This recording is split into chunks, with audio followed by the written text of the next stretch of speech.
Yeah, I figured. Defer for now. Okay. Can I get... Wait, one.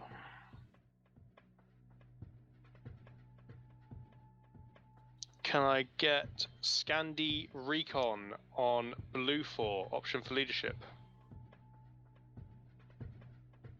We'll pass. Okay. Can I get FK on Op 4, option for leadership? Pass, I believe. Okay. Can I get AA on Blue 4, option for leadership? I'll take it. Okay. Can I get 1RW on Op 4, option for leadership? We'll take it. Oh, Thank 1v1 you. me again, Mountain. God. The pressure's on. Obviously, lose with this these one. larger numbers, it's even more important that I get these balancing right. So when you do hear your group call, please do make sure that you're slotting up nice and quickly so that it helps me to track these numbers climbing up on the left. My dyslexic brain can only do so much. Can I get Max's Serbs over to Op4, please? Can I get FJB on Blue 4? Can I get Armour Finland on Op 4? And then can I get CSC 242 and the second on Blue 4? And then we will look at those numbers and readdress any balancing issues with using Centaur. So you wanted second to blue 4, you said? Yes, please. Copy. Who made this map? Arcor? Yep. That's just like a ammo team. Wheaton. Arcor, does the mat team have AA? Nope. Javelins and Titans. Fun. Jam, do you mind if my buddy Hoyt joins our team? Just for. Go ahead. Awesome, thanks, man. Can I get Boston slotted on platoon medic blue 4, please? Can you just slot yourself? What if I could?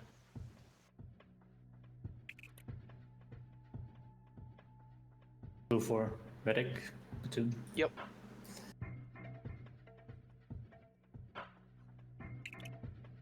Okay, can I get anyone from Care Center on Blue 4, please? Let's see how these numbers are looking.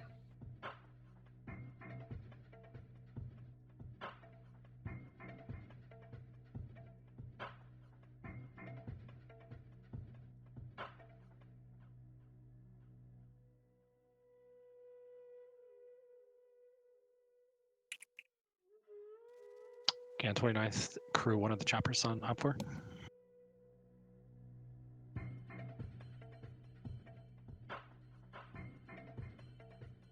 Do the choppers need 2 people? Because we got 2 pilots right now. You have guns as well, remember that. One more gunner for the ML24 needed. What can Dingo and Vlad combine so our boys can roll together there? Thank you. Big heart. Okay, so we still got Indigo, Jeffro, Dean to slot. Are you guys all able to slot? Yeah. Also, Infidelists join. Yeah, struggling to find it for some reason. Alpha 2. Okay, Jeffro, if you guys could slot Op 4, please.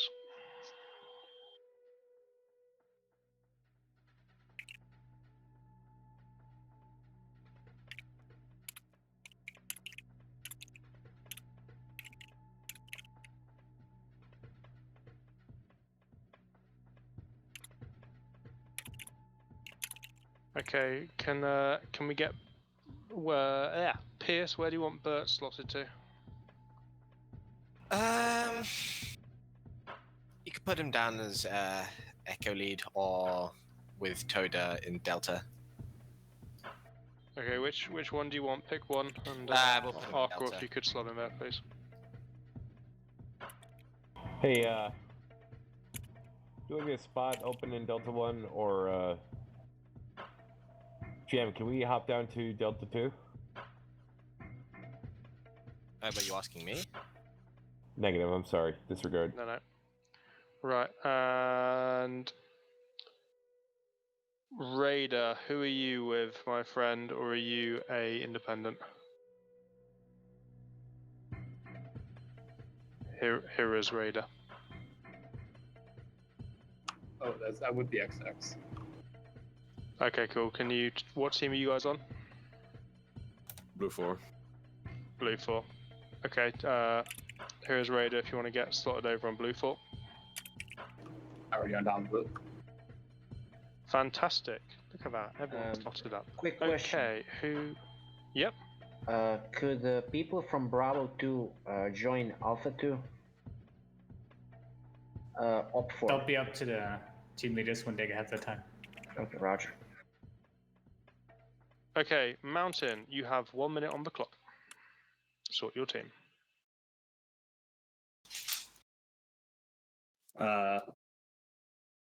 Mountain, you there?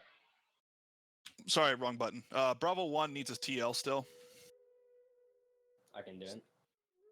Thank you. Can I get Lusad and Zetim to slot up into Bravo 1, please?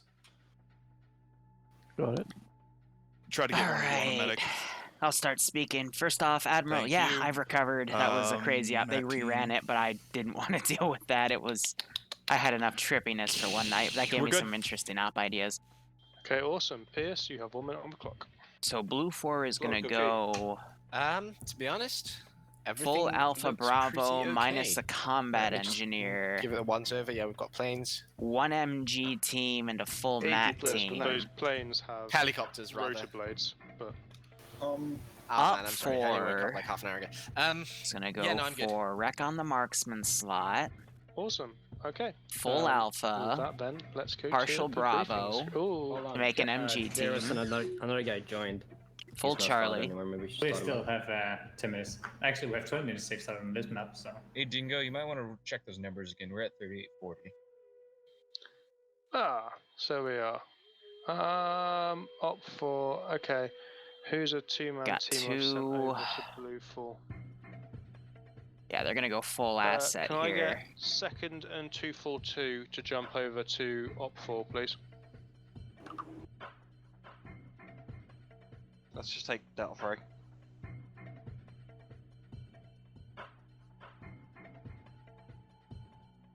Whoa, there's more of a second than I thought. CSC How did the numbers just... two. That's just, How many have earned a second? That's Hoyt, and he's with me. Oh, second, that's 3 then. How did the numbers just change from 2 deficit to that? That's huge. Maths. What just happened? That's just completely blown my mind. Didn't you say that two things should swap over? Yes, but I've got it down here from the numbers that that's only 2 people. Yeah, And we've it's only just- added one, and he's with me.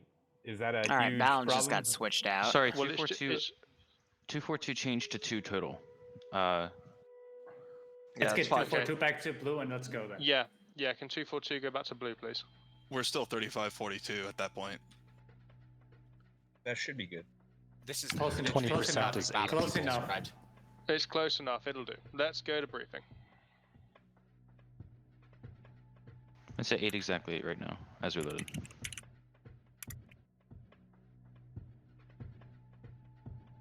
So we're at 80 people for this one. Ay ay ay.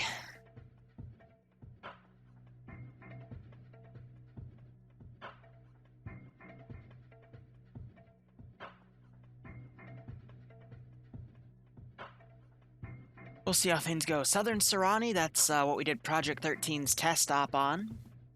And it looks like it's going to be focusing on this northern sector, Op 4 spawning at the airfield, Blue 4 controlling these 3 sectors.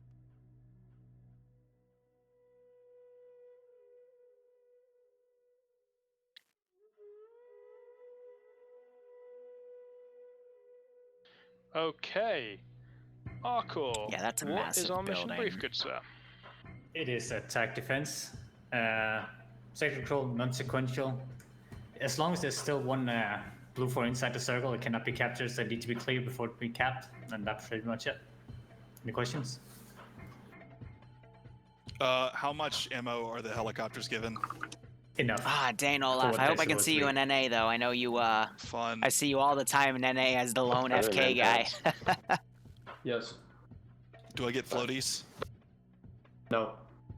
Alright, I'm gonna go into our casting yes, any channel. questions? Barbarian will be joining me for this one.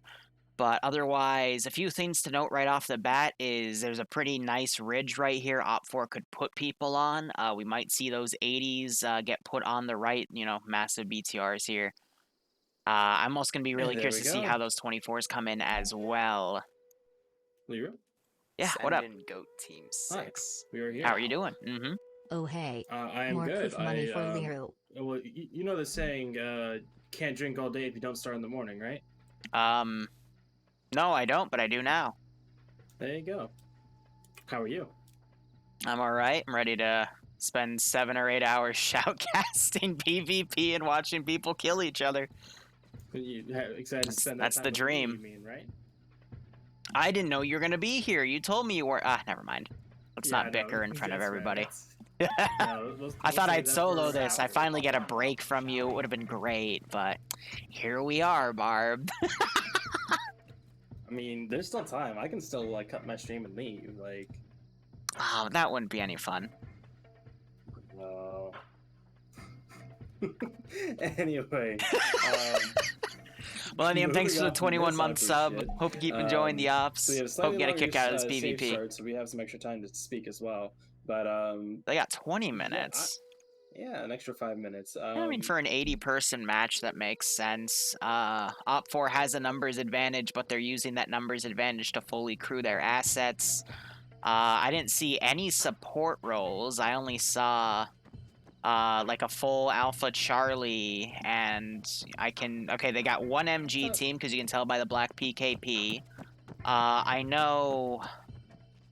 Gosh, I'll know his name when I see it, but... I've totally lost track of who they're, I know Stray Dog is the marksman for the Blue 4 faction, but I think it's like Rarick or something. I have the Wreck, that's it, yep. So what I do is I hit backspace real quick, and I just go to the roster on the left Oh side. yeah, very true. It is Wreck. Marksman is always under platoon, and then the mat team is always like D3 or something. Yeah, so I know Op4. Op4 isn't fielding a mat team, which I find really interesting because Blue 4 is going to field those two 113s, but at the squad level. Blue 4, meanwhile, I saw them go full Alpha, full Bravo, except -1 combat engineer, so I think they're going to keep those 113s at the platoon level, and they have a full mat team, and in talking with them locally, a mat team...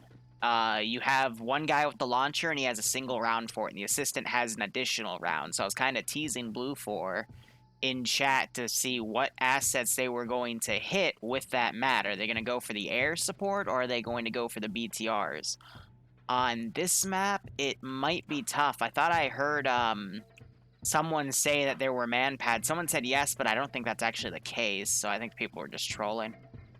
Yeah, Blue 4 has that javelin, which can lock. It can lock onto anything. Lock on anything with the thermal signature, but they do have the configs reduced so that you won't get killed by a mat if it locks onto an infantry guy. So there's no dunk, you know?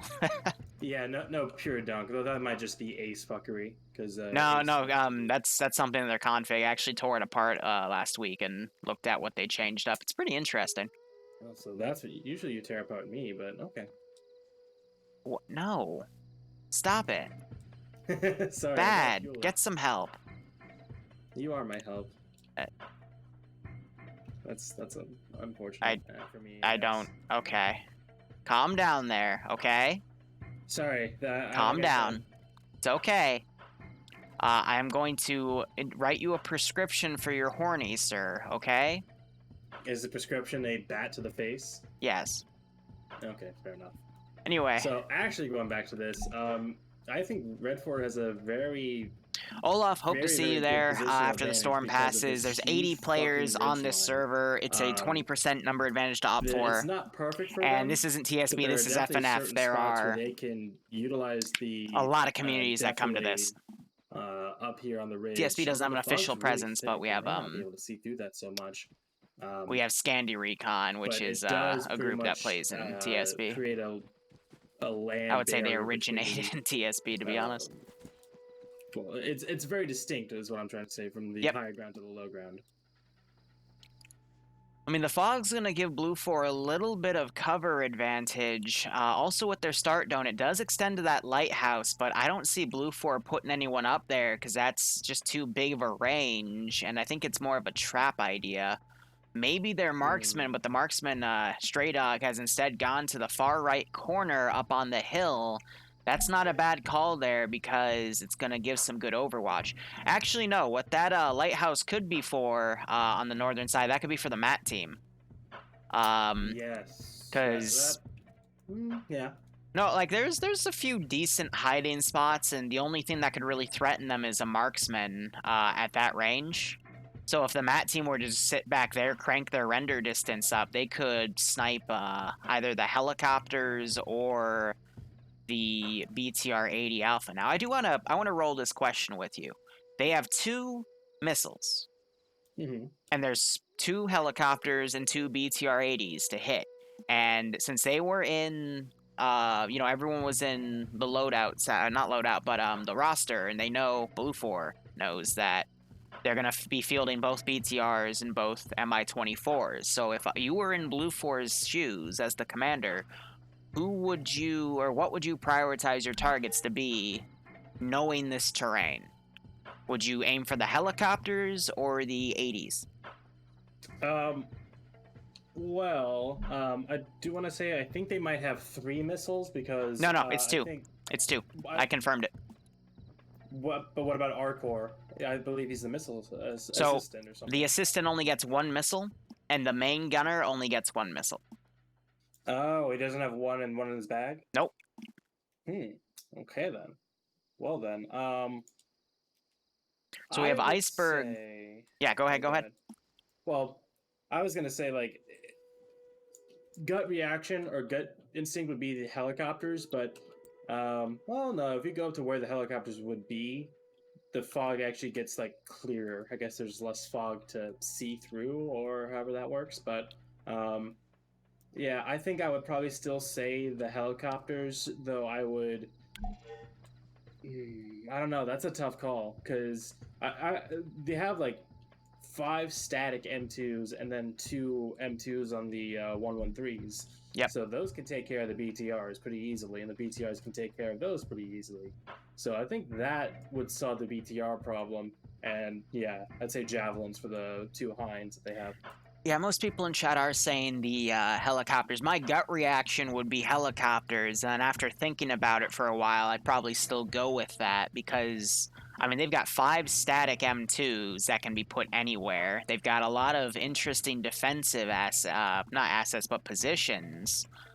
And I really like Sector 3. I just love this building. There's so many places you can hide a dude in a corner and just make it a nuisance. But just with how open this terrain is, and for those BTR-80s to get into a decent firing position, it's hard for them to kind of limit their avenue of fire here without going up on the big ridge line to try to get into the valleys to, try to limit said avenues of fire.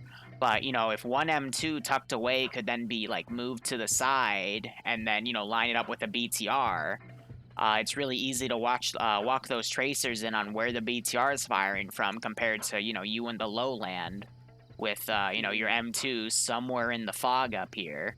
And that M2 can tear the BTR-80 apart. So, knowing that, if I was in Op4's shoes, I probably wouldn't even field the BTR-80s, to be perfectly honest. I would just keep them in the spawn zone, and I would just use the extra manpower for more MG teams, because those are going to be a lot more mobile than the BTRs themselves. That's just me personally. It's not a bad idea, I don't think. I think that they would want the. So, with the BTRs, I think I only see one BTR crew unless I'm. No, there's two. missing one. There's two. Okay. So, the BTRs, like the 113s, they are mobile fire. They can shoot and scoot. They can lay down suppressive fire from multiple different angles without having to schlep around as static. E1 and E2 are the BTR They're crews. resistant F to is small the arms fire, but like I said, helicopters. the M2s can pen them pretty easily. What they could potentially use these BTRs for is essentially bait. Helis have limited ammo for because, 12.7, like you yeah. said, they have 2 javelins. If the MAT team, if one of the BTRs stays really far out and just suppresses from a distance and lures a missile out from the javelin team, that's one less javelin, and so they can field both the Hinds. One of the Hinds would probably get shot down, but the other one would then only have to deal with M2's fire and maybe M136 if someone tries to test their luck. You know what I mean? Yep, so real quick to interrupt you, Victor, who is the MAT gunner, he's at where I said the MAT team was going to go, but he's on top of the lighthouse. I wouldn't recommend being up there per se, because that's a very limited area, because, you know, if the BTRs are being fielded, some good 14.5 millimeter up there would pen that really thin concrete or metal. I don't know what it is, but I know 14.5 will pen it. So, you know, that's decent for Overwatch, but also there's just so many areas up here that you can watch from instead. You know, you can hide behind rocks. If you take fire, you can then pull to the direct west and then come up a different angle. There's just so much you can do, but you also got to remember the MAT gunner isn't just AT. He's also really good recon because he has a thermal camera. So he can see anything coming, and that's going to be able to give Blue Force some good data on where Op4 might set up their attack, and then they can, you know, maneuver their M2 statics to that position. I mean, 7 M2s firing at one spot is going to create a lot of suppressing fire. So we'll just have to see how Blue 4 goes here. But yeah, no, I mean, if I was Op4, I would change out those 2 BTR-80s for the MAT team. Because the only reason I can see bringing the BTRs in for that 14.5 millimeter is to counter the 113s. But I would think a MAT team, full MAT team with 2 missiles, could do that just as well. Plus, again, the MAT team could go off somewhere with the thermal camera and also do recon. The Mi-24s, I'm going to also say this, I would field 1. And the only reason for that is because we've seen assets used in Friday night fights in the past, and they are almost always squandered. And when they're not squandered and they're used effectively, some Chad with an RPG makes a 450-meter shot on an MRAP. Remember that 2 weeks ago? That crazy bullshit? How can I forget? Oh, my God. So knocked even it out so... and knocked out both the crew. Yeah, it was nuts. But, you know, I just don't see any good advantage here Op4 has with any of its armor air assets, because this is all lowland. Like, maybe the Mi-24 could hide to the south. There's a little bit of cover here for it to go down, but because Blue 4 has that, you know, tall position at Cabo, that javelin gunner is going to pretty much have this complete area just locked down, you know? So I don't know. Like, I feel like, you know, Op4, it's a red herring here. They're given a lot of assets, but there's a lot of ways for those assets to get taken down. And all for what? You know, just static guns. Maybe if the 24s had a rocket pod or 2, it would be worth it. But, you know, with that static chin 12.7, I just don't see it. Go ahead. So what they're doing is they're loading up one of the Mi-24s with a squad of dudes. Yeah. And if they try and rush the point and an Mi-24, that helicopter is going down and all the dudes inside are dying. I don't think they're going to rush. I think they're going to try deploying on the rear, which that could work. There's a few low spots they could go, but again, at least in the map border here, the only place that would be safe is the very far south corner, because otherwise it's going to be exposed to the MAT team, and the MAT team would then be able to get a really good kill. You got to remember, the helicopters can fly outside of the map boundary here, so if they give a really wide berth, that would be doable, but at least the entire play area is concerned, that one corner on the north has just full visibility of everything, and that's why I think Blue 4. I'm gonna say it now. Blue 4 is going to win this unless they have something really stupid happen and have a mass cast somewhere, because Well, I was just gonna say with. Yep. I agree with what you're saying. Like, I was looking over at 0.56 to the south of the Blue 4 spawn area, but that's still exposed. There's a lot of foliage. They would have to land at like. They'd have to land at that military base on the southern corner, because back there has. Where's Estrella? Because that Estrella, it's at the border. Yeah, no. But here's the thing. Again, if they crack up their view distance, they're still going to see it coming to the south, because that hill that the Matt guy's on, if he has his team come up there with him and they pull anything close to proper 360, just have one guy watch northeast, one guy watch southeast, and one guy watch south, they're going to see anything that gets up there. And again, that's the real advantage of that one spot. And Op4 doesn't really have anything long range to counter it, minus their own Matt team, but they didn't take that. Yeah, and even if they were to land safely and get out of there unscathed, that's a solid click and a half for the infantry to walk. Do you know how long this round's going to be? Is it going to be a 45-minute or an hour? No clue. Probably, I think, an hour, but it's a guess. Blue 4's given a lot of good positions here to hold. If I was in Blue 4's shoes, I would probably not use any of them. Maybe the one with the tower, but I would just try to bait Op4 in the fog, really. Is that one base, does it have a tower destroyed for you too? Yes. Okay, cool. That's it's like Camp something, like Camp Delta or whatnot, yeah. Yeah, but it's like, okay, they got an HQ building, I guess, and I guess they can go up there and like do like some spotting from up there, but that's not a really good defense point. But I don't know. I didn't make the map, so. Yeah, because again, Blue 4 has just a lot of advantage here with that fog. By the way, at Sector 3, we just saw Hockey put a dem charge. Actually, it's a remote demo assembly, so it's a lot bigger. In the northeastern corner. I'll be curious to see if that gets used later, but you know, if he just watches a team of infantry come in, because there's only 2 entrances and these guys don't use enhanced movement, you know, baiting explosives right next to the doorway is actually a very smart idea. So what I think he's doing with that is, you remember the long 2-hour one that we did where it was so 45 minutes, thank you. you. Saying that it's like that, like Blue 4 needs to be completely eliminated from the sector for Red 4 to capture it.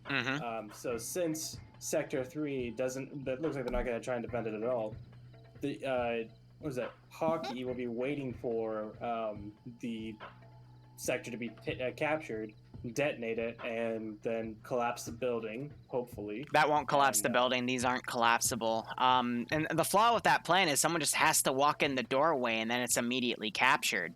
So I wouldn't have put the charge there. I would have hit it like outside on the perimeter. Yeah, like you see how this like palm tree bush thing, whatever the frick, it's got some room that's covered by the brown leaves on the bottom. I would have put it in there instead, because they would have just mobilized at the doorway knowing it's cleared.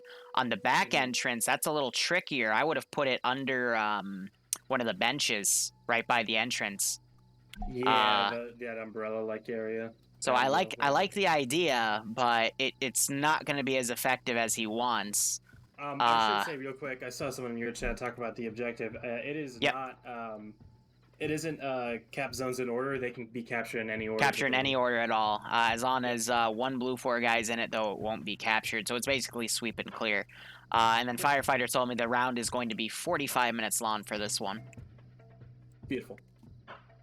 And then I do like seeing how all of these statics are out of spawn. They're kind of spread out. I'm seeing groups have 1 or 2 of them, and that's, again, very good, because those things can be used to easily counter a BTR-80. What I'm also seeing is up on the northern side, one of Bravo's fire teams has dudes right up to the road. I'm not sure if they're going to try to hold that as you know, just an obvious SSR to come in, or if they're going to try to go around and counter. But now we're also seeing the Matt team has a an extra guy up there. They put a 113 up there, actually. Oh, that is surprising. I had someone in my chat saying, oh, why don't we put a static up here? And the only reason for that would be from, let's say, the lighthouse to Sector 2, that's about, what, 500 meters, give or take? Mm-hmm. And that's just, it can range out to like 1,000, 1,200 or something, but that's a lot of travel time for that heavy 50 caliber round. I actually like this idea with the 113, because this 113, if they're going to follow the strategy of using the MAT team to take out air assets, then that means this 50 cal is going to be used to take out the 80s from range, because it's a lot easier to hit a BTR 80 from this range, because you're technically just suppressing it compared to a body, you know? So I can agree with that, but they're also, with that vehicle up there, instead of a static, it means they can be mobile with it. So if they take fire, the driver can just pull it back and then have it come up a different angle. And then Blue 4 can tell, you know, other teams to suppress as it maneuvers for a kill shot. But anyway, round has started. We are seeing a truck pushing down the south. 2 BTR-80s going forward. Looks like they have infantry in both of them. The truck is just 2 guys. And the Mi-24s are both completely loaded with infantry. And then we have an MG team going in its own truck as well. So, yeah, those 2 M24s, they're going to push right, and they're going to go south and then probably land at the military base to the south, because anywhere else would be a death trap. Yeah, look, they're trying to pull south, so looks like that's what they're going to do. And, yeah, if they land at Samato or that military base and like walk that ridgeline where the that first truck is heading, yeah, it looks like they're not going to go for that low ground quick, and they're already dismounting infantry at like the end of the airfield. So short ride from spawn to the other end of the airfield, but that's kind of what you got to do with this terrain and with the threat of those MAT teams. And that truck's actually running right onto Stray Dog's position. Stray Dog, the marksman, he hears that truck, so he hears them coming. And they're passing within like 20 meters of each other. They're just running. Who's in that Vic, though? That'd be Fred and Jake Platt, who are Delta lead. And they're getting out right in front of them. Yep, so that is one of the MG teams. BTR, M2 just opened up, hit someone in the leg right there. If the marksman were to come out, he could get an easy shot, but I don't think he's going to give away his position. But at least they're going to disable that truck. Yeah, it's smoking now. That's not going anywhere. Platt got shot in the leg, but he's not sticking around. He's going to get into cover before he starts making. 1 second. And yeah, I'm not too certain what their plan was. Maybe they just misread the terrain or something. But Stray Dog, yeah, he's just staying in cover as Fred tries to return fire and just draw some more his way. But now Wheaton's coming up in the other truck with his squad, and Stray Dog's in a really sticky situation now.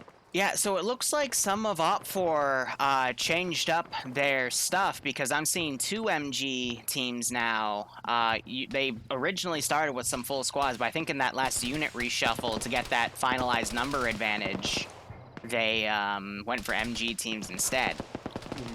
Meanwhile, those Mi-24s, it looks like they're going to go perfectly on that southern side like I predicted. That's going to be very interesting. There's no good angle they can really come down in the lowlands without coming from the super duper south. But we'll just have to see where they decide to go. Because if they can get to Sector 3 unmolested and get a foothold, that's going to make it a lot tougher for Blue 4 to get its advantage. But now we're seeing Delta, that's part of Op4. Basically, their MG teams are starting to shoot at Alpha's position for Blue 4. But that's a really good call there, because that's going to be distracting the eyes of the southern teams from getting into this AO. And Op4 just lost a helicopter! From what? What happened? They got shot down? He crashed. You're kidding. He crashed and killed an entire squad of dudes. That's it for Blue. That's it for Op 4 in my opinion. That was the That negates their entire. That was an entire squad. That was Vlad. It was Dingo. Dingo was in that. Oh. Along with a bunch of the Serbians. There's still some survivors from Bravo too. I saw him do like a glide landing. He was way too close to the other chopper, and he tried to compensate, but he just, he came in too hard and killed himself. So, Blue 4's not gonna know that, but at the same time, like, damn, you know? Yeah, that's a major yikes in my book. That's the first like actual accident I've seen in a Friday night fight. But hey, I mean, this is EU. It's different from NA, so there's the difference right there. But anyway, back to the main action. One of the Op 4 guys is unconscious. Stray Dog is crawling up this little ridge. We have Hoyt down here. I think he's pulling security, which is interesting, but I'm not sure. I think maybe Stray Dog sees him. He is trying to line up a shot, but we'll see what happens there.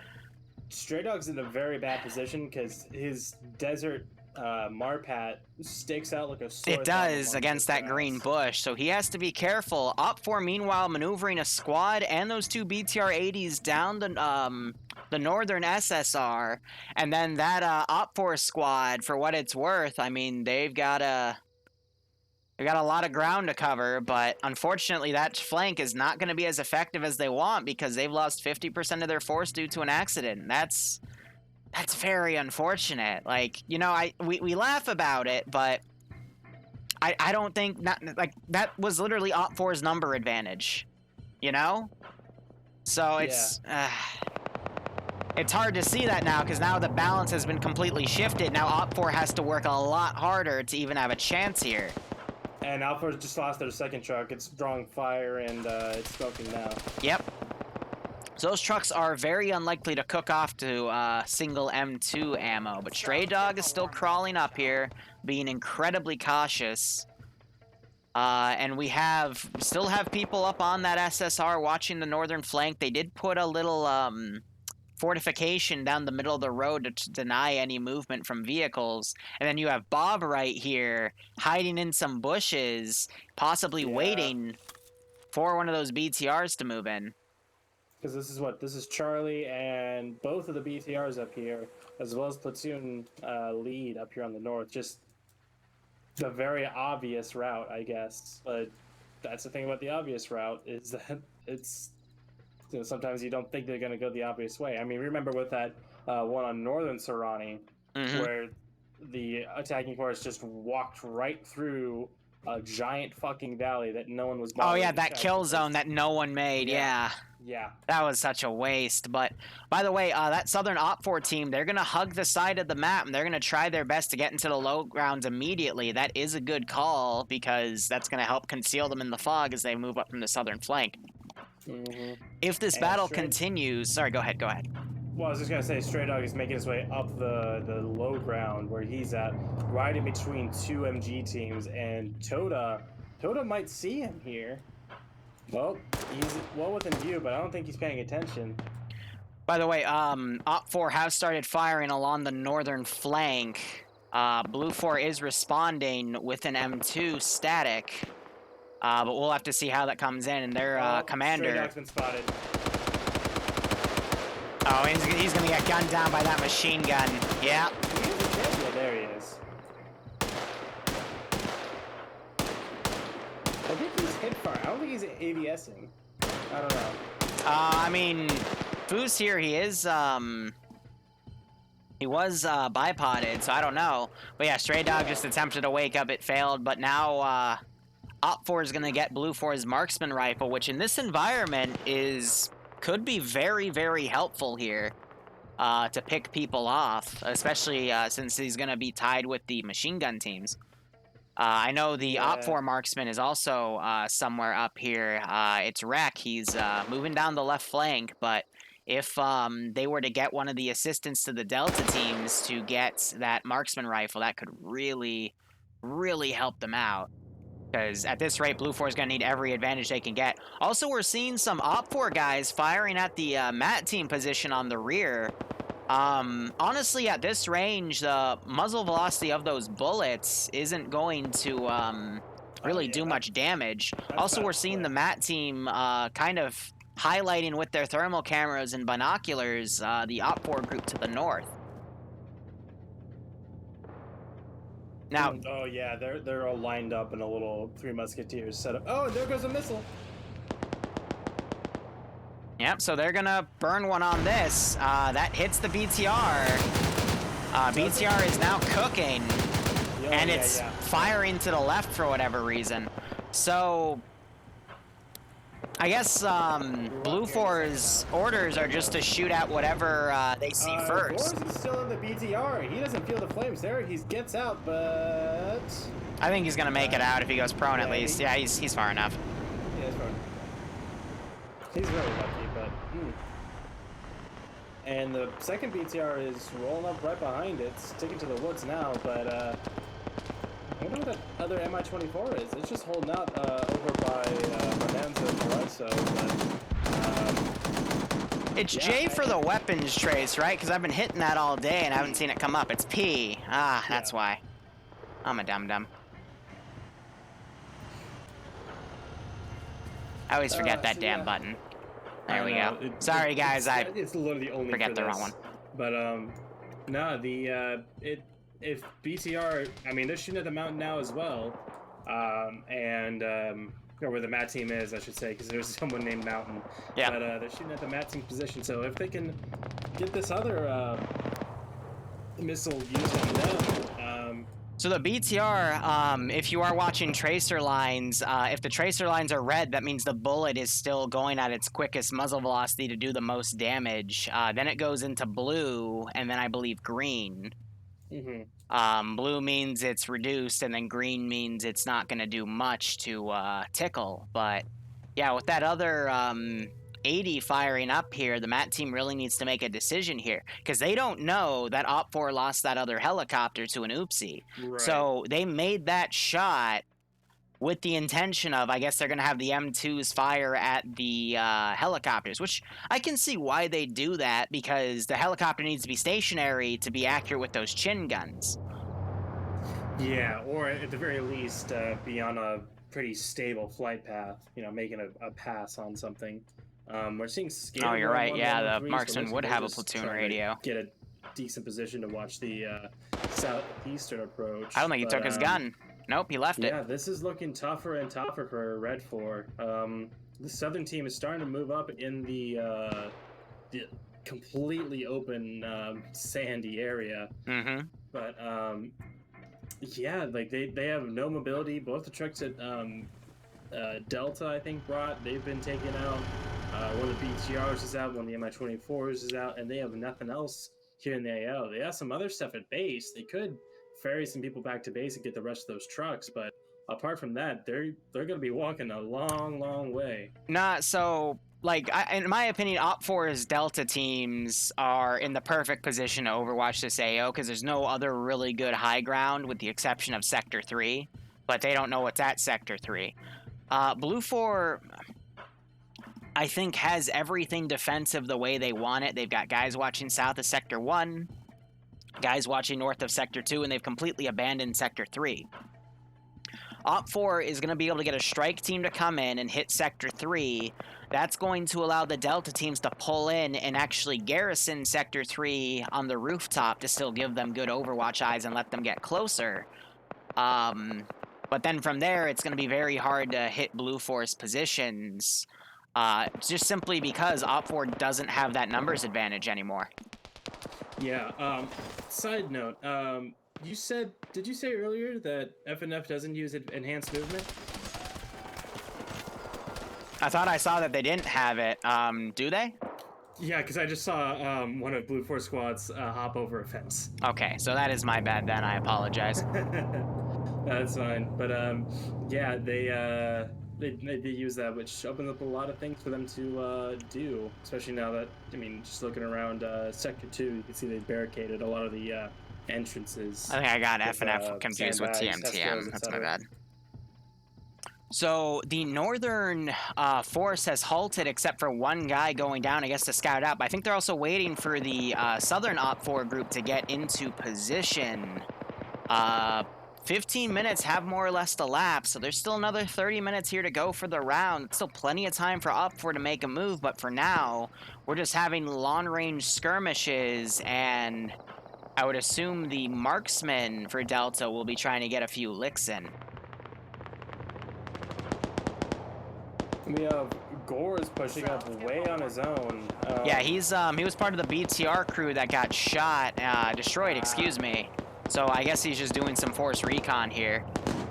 Meanwhile, we have Skater Boy in the M2-113, and he's firing up on the ridgeline, doing just a general blanket suppression. He doesn't know where they are. And that's letting Op4 they're lining up shots here. I see both teams are, you know, set up with binoculars and whatnot. And we have the 24 coming in on the south. Oh, yeah, I see it.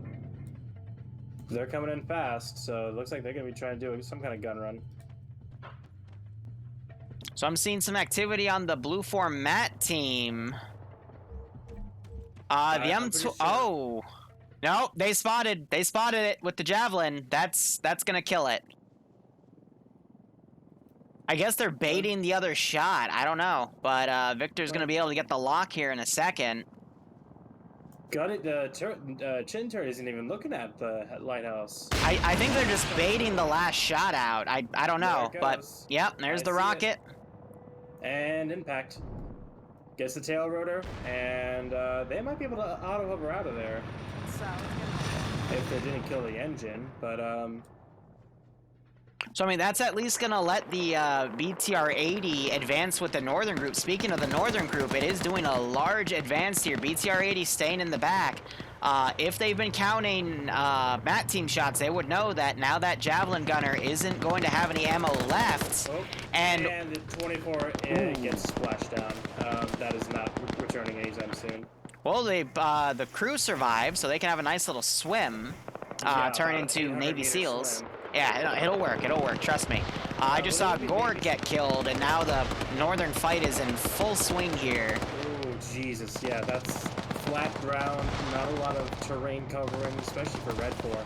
Blue 4, they have some solid walls. They got the M2 on the 113 supporting them. So this is, they're popping smoke. That's about all they can do right now. The 113 is also like perfectly high here for the gun to fire. Yep, do a massive blanket suppression here. Oh, that's nasty. No. I'm waiting for a rocket shot to come in on the 113, try and take out the turret, but yeah, that is so dirty. That is just right over the top. I mean, he's not going for accuracy, he's just going for general suppression. He's pretty much stopped this advance, which is a very good call there. I'm seeing people getting knocked unconscious, getting killed, and in all honesty, I don't see this northern attack really doing too well. We see the BTR now coming in, but as soon as that 113 spots it, it's pretty much toast. Yeah, between the 113 and the M249 in the bunker operated by Goatland, something I think you would enjoy. Oh, it's... Yeah, there's a lot It's of red, then green, then blue. Fire going down on this advance. By the way, I lied on the coloring. It's red, then green, then blue. Ah, yeah.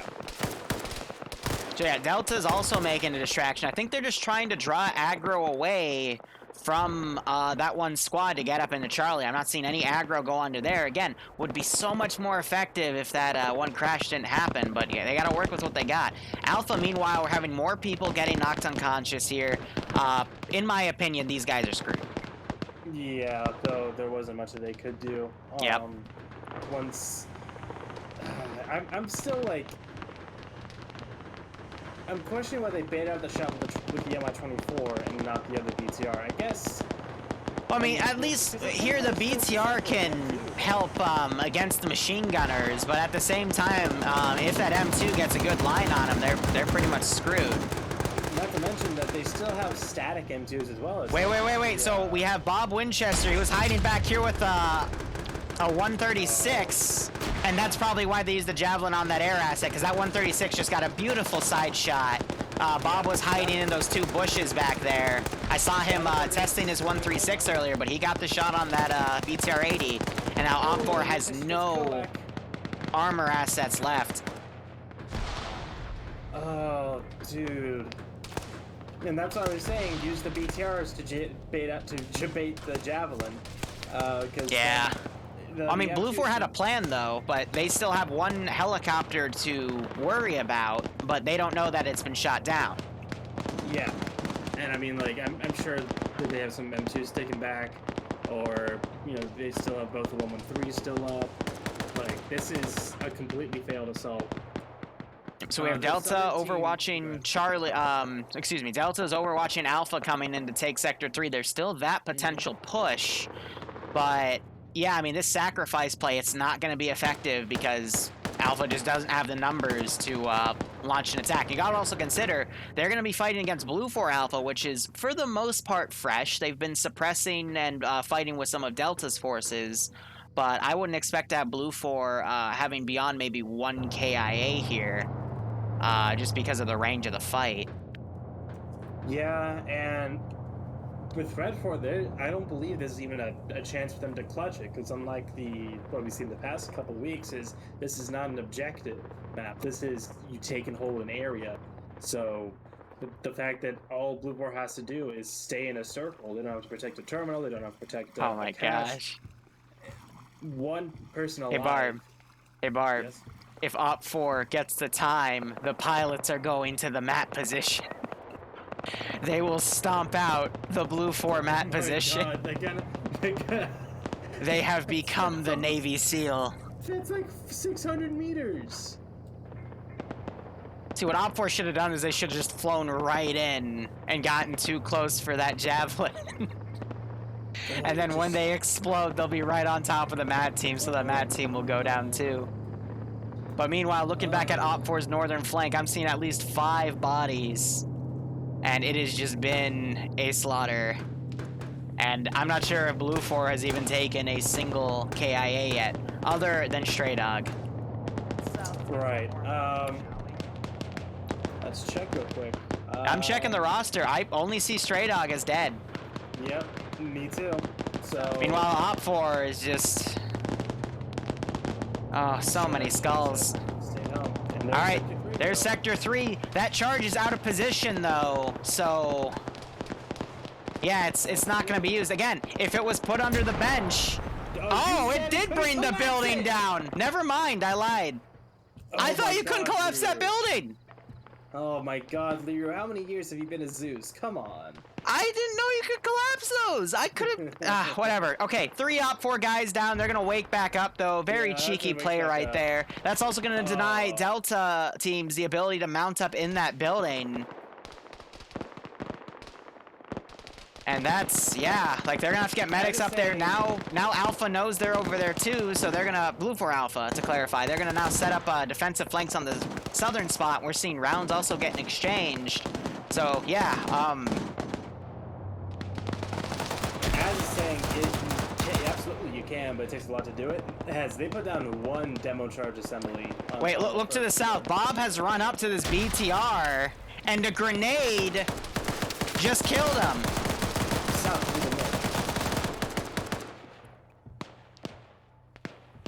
Yeah, Op 4's down to like 7 people here. This is... Oh, wow. Actually 6. Now 5. Koak, Bert, and John, and then, yeah, Pietu and Lemma. They're all that's left, because the rest of them are down, and they look like they're waking up, I should say.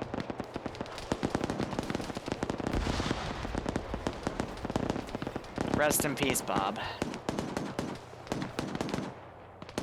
So Blue 4, they're actually going to smoke this position and pull back closer to their 113. And then we also have another defensive line being put to the south because now we're going to have... Who is this on the Op 4 side? You know where the Finnish guys are for Op 4? I saw one up to the top north, Totoriko Lemma. That's a Finnish name if I've ever heard one, but I don't know if anyone else from the Finnish crew are still up. So the Finnish guys for Arma Finland were Charlie. Charlie 2 specifically, and I don't really see them anywhere. Yeah, they're not even on the roster. Oh no, they If you are. find Yeah. Furion, Torhodi, I don't. No, they're all. Yeah, they're part of dead. that northern attack. Yep. So It was Charlie 2, and I'm looking at the roster. Severe, TMEs, Elias, Totori, yeah, all of them, except for Totori are dead. And I think Pietu as well, but I'm not sure. So Op 4 is setting up on the south to make another push, but again, they're going to be fighting strengthened forces. Op 4 to the north, still just 5 dudes are up. I don't think... Yep, there's no medics that are up, so the guys that are bleeding out aren't going to be able to be brought back. And Op 4 is, let's see, 100, 200, 300 meters away from their Winter Strike team. Oh my gosh, and you even have Victor scanning the horizon that they're coming in with thermal, so he might spot them coming in. If that's not what he's looking for, he's probably looking for that other helicopter and wondering where it is. No, he's looking down. I think he's looking for the crew. He's well aware of that possibility. Victor's a veteran. He always takes the MAT team as well. So he knows how to work the camera on those things. And yeah, he's like scanning the rocks, checking everything. He's got a tingling on the back of his neck. So Victor on that BTR-80 has started firing at a command bunker for, let's see, Sector 2's position. 113 I see adjusting, might be trying to find that BTR-80. He should have a good firing line on it. I'm surprised that BTR didn't brew up. And his rounds are landing just short.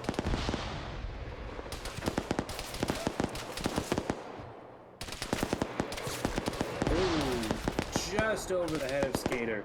He needs to reposition, otherwise he's gonna get one right to the face. Whew, yeah, you're right. Yeah. It's like, yep, it's going mobile now. And we have NASA and Ideen still up here. They gotta be careful though, because they're in the sight lines of that BTR-80's gun. NASA's staring at it, and the BTR is staring right back. He's got the 203. He needs to hit it with that 203 and try and take out the BTR. Though Victor gets out. The BTR is now not being crewed. Victor was an engineer, so I think he was able to repair some parts of it, but he's looking up with his gun, and NASA takes him out. Oh, he drops and he starts filleting the dead body of his comrade. That's he could still wake up though. I'm not sure if that was a headshot or not, but that was a beautiful shot by NASA there. That Op 4 on that northern flank is pretty much falling apart. What is... Ooh, that's a good nade.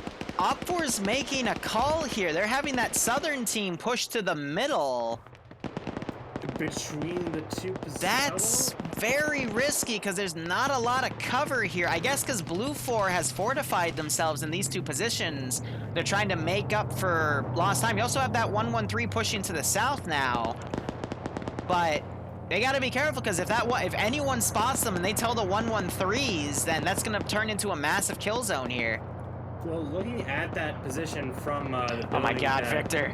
Alpha's at Sector 1, it's really hard to see them moving through that fog.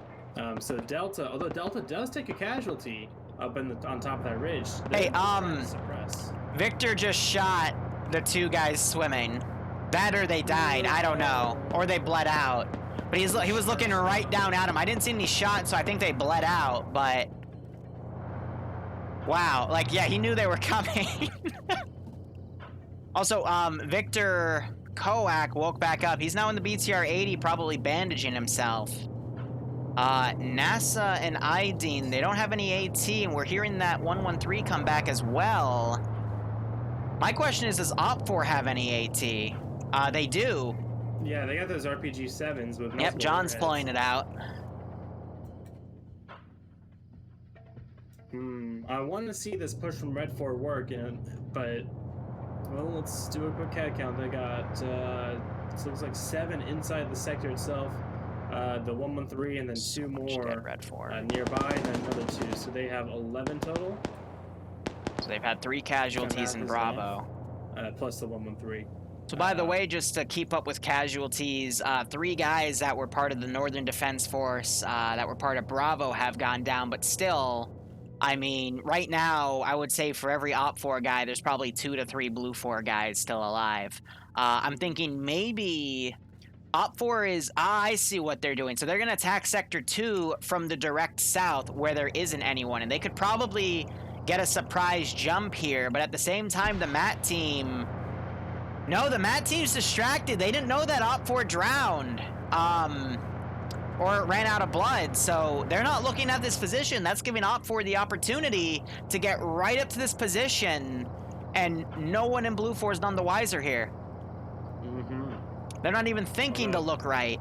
Yeah, Pogo in the bunker itself, he is looking northeast though, as Jethro is the first one to breach the perimeter, and he's trying to vault in. He needs to enhance movement in. Yeah, no, Blue 4 has no idea.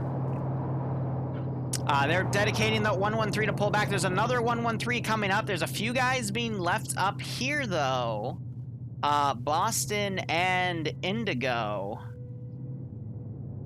So I believe we have about 20 minutes left, if my math is correct, in this mission. So we should be seeing something pop up in the next 5 minutes for time remaining. But we're seeing some smoke grenades getting popped to the north as well. I think they're trying to run distraction efforts now to try to get Alpha in here, because if if Op 4 can get in there, sneak their entire force in and get a few good headshots on the opening volley, they could overpower and take this sector and then displace and then try to go for Sector 1. But even if they're successful here, that's going to require a lot of good PvP on Op 4's end, because, again, just the number advantage isn't with them. Blue 4 knows something's up, but they don't know where it's going to come from, because they still have everyone on perimeter security.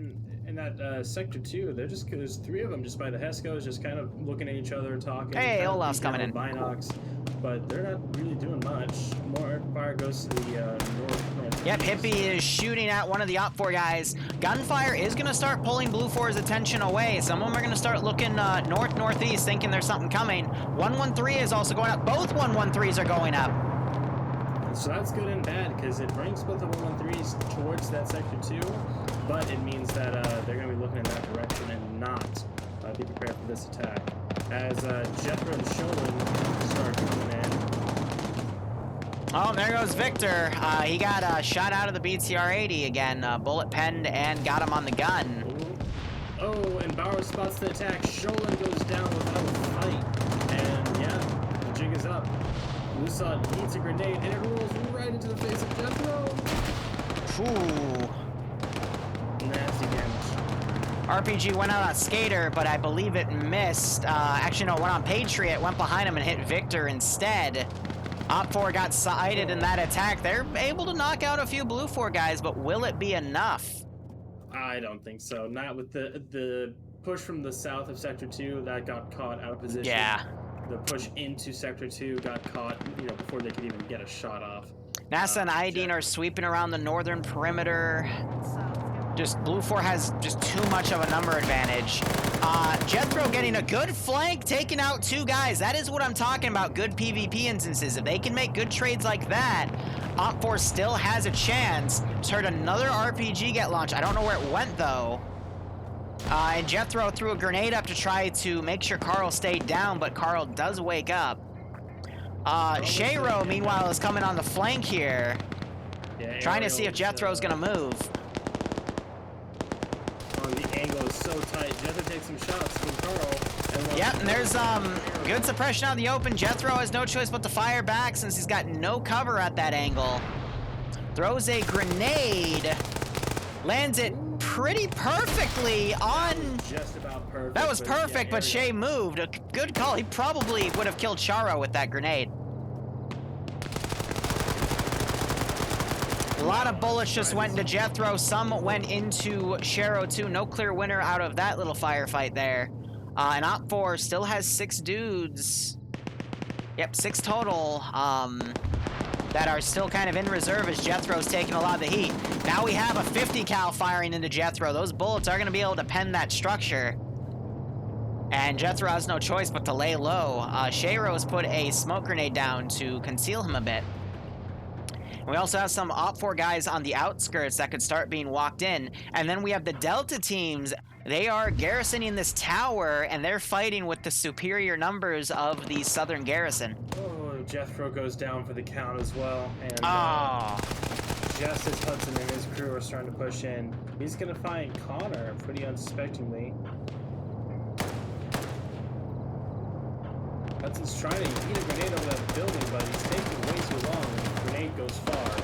Well, did you see that? One of the Blue 4 guys was shooting at Dooley, and then Track just immediately shot him. Oof. It was a beautiful headshot. More grenades being lobbed in here. Pogo's still in the command building. And we also have Shayro going around the flank here.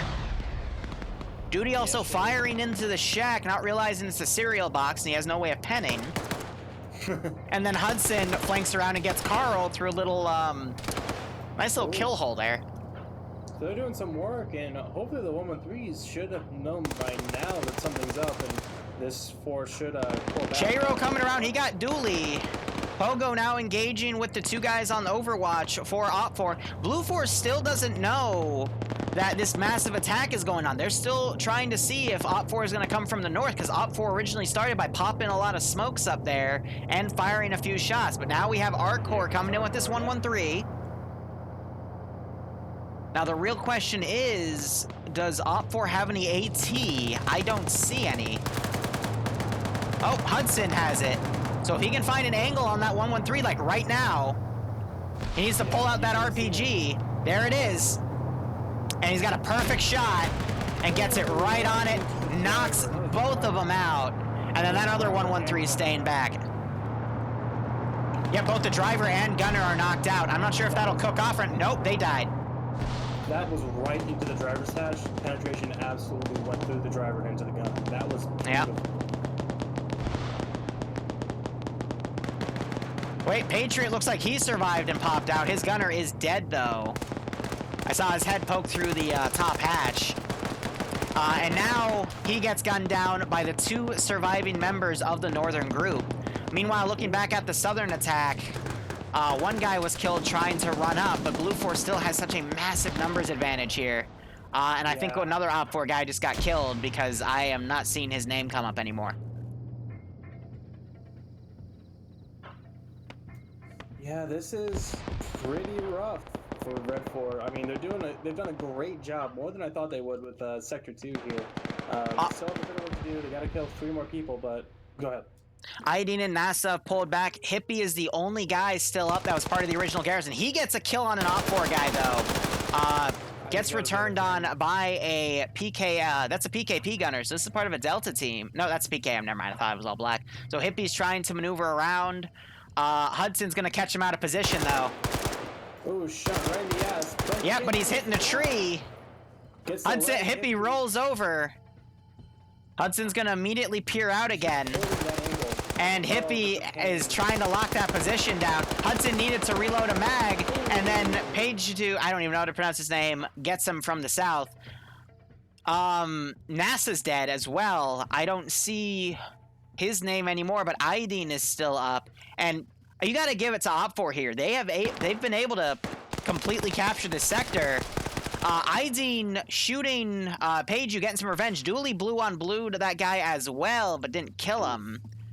And now Dean is moving around. He's got to be careful. Hudson now putting his head up. Aydin doesn't see him. And he gets knocked out. Wow. So Hudson probably heard those footsteps, heard the bush rustle, so he just got up there. Dean wasn't able to figure out where he was coming from. Patriot also getting double tapped here.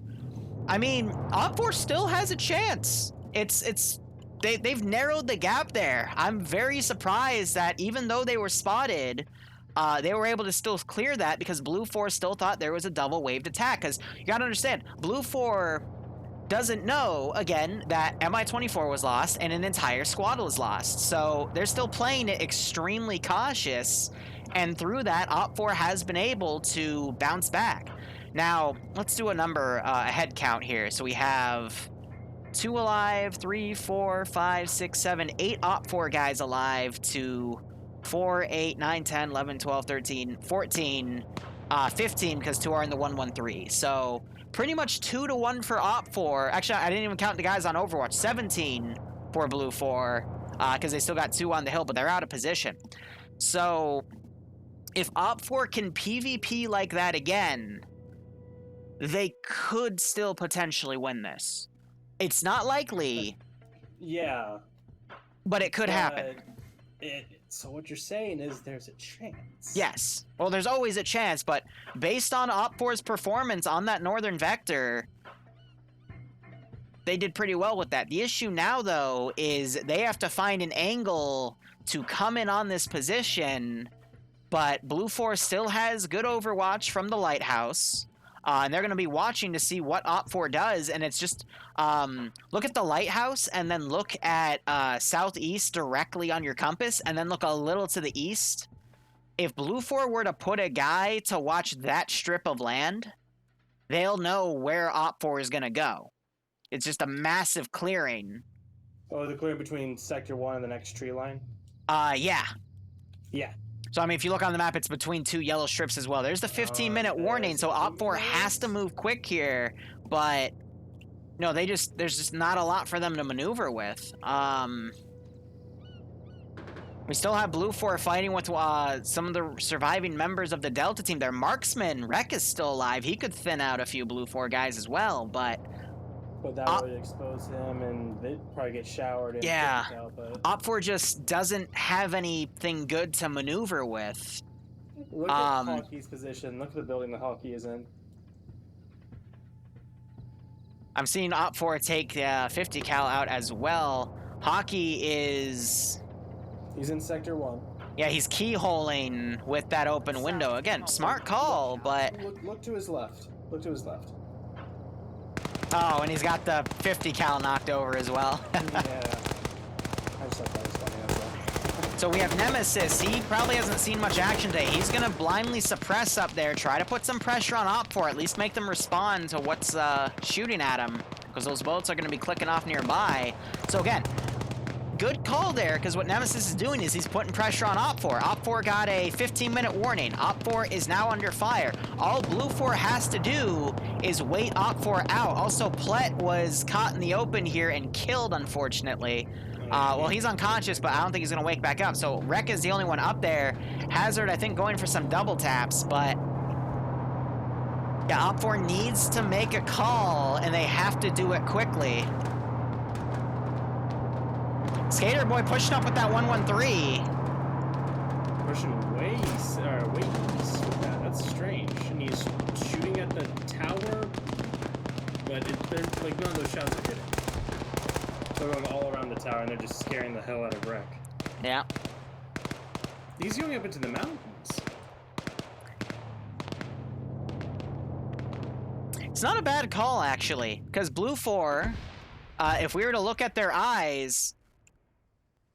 So they have, they got Boston taking some pot shots, but look at this. So as I predicted, Indigo, he's in a position where he can watch that massive open area. So he's going to know where Op4 is going to go. So I think they're going to have that 113 go up on the hill and try to get some top-down shots on Op4, because at that range, that 50 cal can be somewhat effective, but it's clearly out of RPG range for Op4. And now it's doing its blind suppression, trying to fire at Hudson here. Actually hit Hudson's leg and is forcing him to go into a thin building. But we've already seen 50 cal penetrate that structure. So if Skater Boy keeps spraying with that 113, he could potentially get a kill. But all this is doing, Blue 4 isn't playing to kill. Oh my gosh, wait, no. Paradise is carrying an Op4, dude. Oh. And they're suppressing that tower. Blue 4 is just looking to stall at this point. They're going to win by time. Op4... So Pure Paradise, who's part of Katie and X... Oh! No, he died! No! Oh, I blame, was that his red door? No, that was Hazard. And they're looting his body immediately. Hazard Blue 4... was the one who did the double taps. I blame him for... Blue 4 trying to play the humanitarian card, but Op4, like the true Russians they are good at resisting capture. So, we see Op4 forming up on the western corner. Unfortunately for them, that's going to be the easiest corner for Indigo to spot. He's moved a little bit back, probably getting... I did see Op4 give a few suppression shots up to their position, so he probably thought he was in danger and pulled back a bit. Meanwhile, Boston's still pulling 360 security up here because they don't know that those two Op4 guys drowned. Again, part of that fog of war. But Indigo needs to get out here and look at this Overwatch because, again, he's getting fired at. No, they're shooting at Boston. He exposed himself, but like I said earlier, shots too. they can easily pull west and then come up at a different part of this hill and be perfectly fine. But now Indigo is going to come out and try to get some recon data here. 113 charging back into the AO again. But at this rate, just to check the clock, there's going to be about either 10 or 5 minutes remaining. If we were to do math, 45 plus... bottom right corner. Oh, you're right. Yep, 10 minutes remaining. It's hidden under the menu and then the not connected to TeamSpeak portion. Yeah. Nemesis, meanwhile, getting a really big spray going on here. Probably saw Hudson missing all of those shots, but forcing Hudson to lower himself. And that 113 is circling Rek's position like a hungry shark. Rek, so far, he's been suppressed so many times, he hasn't really been able to get out and try to get some pot shots on these Blue 4 guys, and that is costing Op4, how do I put this? Since Op4 isn't able to suppress anybody or get any kills, Blue 4 isn't going to be focusing on that tower because they're going to think everyone's dead. So instead they're going to focus on the known, the perceived threat. Actually, that would be the known threat. So Skater, who was the gunner of that 113, is fucking dead. You're joking. He is dead! He got sniped. I don't know if it was from Rek or from one of the riflemen. It had to have been from Rek, though, at that range. So Rek probably turned around. There are some open spots on that tower, and yeah, beautiful headshot would have delivered that insta-kill. So, poor Skater boy. Yeah, no kidding. As the 113 tries to arm itself, and that nice on my life flash before my eyes. But yeah. All right, we had Declare for Op4 go down. Nemesis, again, just doing a lot of work with that 249, getting some nasty suppression, and he actually was able to get a hit. A grenade getting thrown out close to Hudson's position.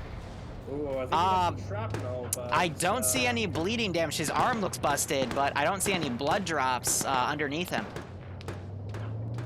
Yeah, very true. He's got two guys up in that tower. Teams will switch for round 2 and round 3, yes. To his direct front, so we'll see what he's able to do. So Hudson popping a smoke grenade. That's going to give him away if Pure Paradise looks out at it, just to see it go, you know, because he'll know someone's there to pop said grenade. Nemesis still doing Overwatch, doesn't notice it. Yep, and there is Paradise looking out the window, shooting at Hudson's position. Hudson only has a single tree for cover. He was hit, so he's trying to do a bit of bandaging. If they had 203s up there, that'd be pretty effective. Another grenade gets popped. Well, doesn't look like it did too much damage. He's trying to peek out again from behind the bush. He has that bush for concealment, able to break into the silhouette, keep him from getting good eyes on him. But the marksman is also flanking, getting some shots in. Hudson dropped one.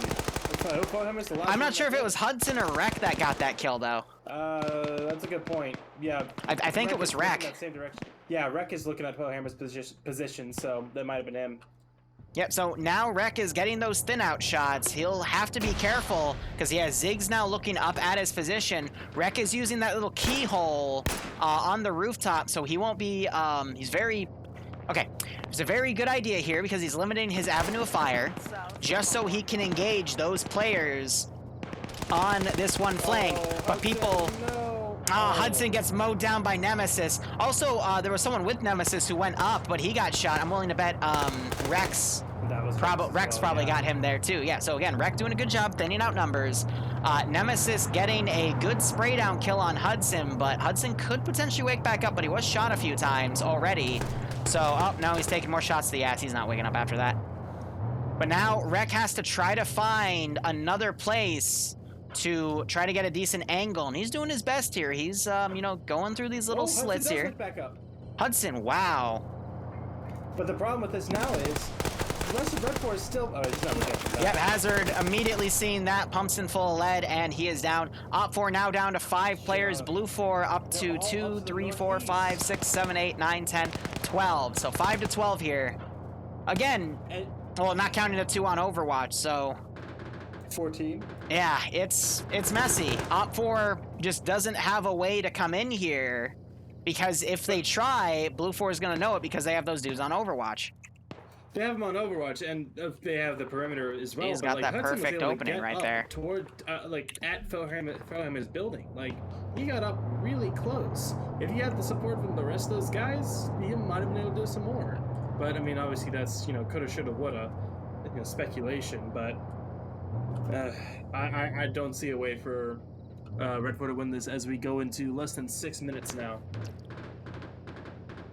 Maybe Blue 4 will arma their 1-1-3 next to a group of people, and Karma will just even it out. Yeah, just, you know, level half of them. Yeah. And we just see some bullshit like we saw last night in TMTM. Don't remind me. Non-Euclidean geometry. Oh, and... There goes the 1-1-3. Who was that? Was that, I'm looking for the shooter. We have Op4 putting a guy on the beach. He waved down Blue 4, I guess to make a sacrifice play to try to bait Blue 4 to revealing their position. And it's Indigo and Boston. I don't know. I mean, Indigo's using irons, the madman. But, like, they can easily see that shit. Russian Tech's getting shot a few times in the ass, doing his best to fire back, but I think he's a distraction so those other Op4 guys can move through on the smoke side to try to have a chance here. Also, was Flying Finn in this round, or was it just Yanni? I want to say Flying Finn was in here.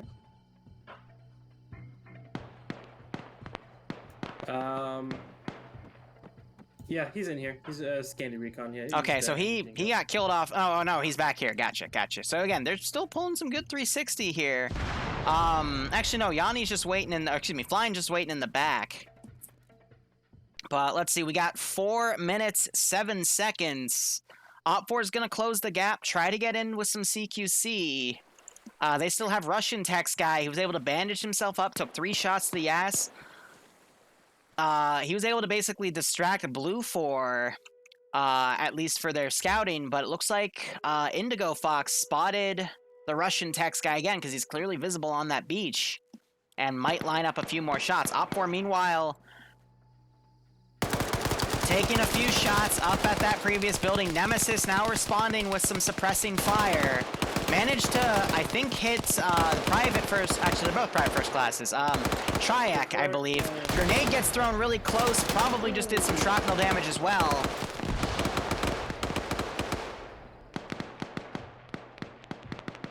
Oh, and one of them just goes down to Russian Tech's guy to the his north, the guy on the stairs right by Nemesis position. And, you know, a little here, a little there. But Blue 4 isn't able to answer, at least not yet. They haven't been able to answer from the hill, and 3 minutes. The guy on the beach has been able to push up. There's a lot of work still to do, and I don't think 3 minutes is going to be enough, but they're still trying to make an effort, which is commendable to say the least. Smoke grenade getting popped up, that other Russian Tech's guy. At least I think it's Russian. He is trying to move up to that position. Blue 4 is responding by firing some shots his way, but at that range, they're not going to be too accurate. Ooh, Golfer finally dies. He was in the 1-1-3 when it blew up. See his body right and there. We're seeing 6 on 5, actually. This is getting to be an even fight. Somehow, some way. Oh, but the Russian Tech's guy does... No, he pushed up. Both of the Russian guys have pushed up. I think they're Serbian, actually, so they might be angry at us after this. But Nemesis doesn't see... oh, wow. To his right, but Hockey does. Oh, Hockey gets the kill. But then... No! And Nemesis is now going to come out as the handgun's drawn and mow him down. Oh, and then we had one of the PFCs get hit, too. That's it.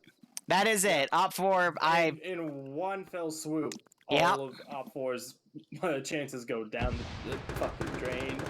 Oh, so fucking just unfortunate. All right, Delaric, he's coming up. Marksman is doing his best to assist him.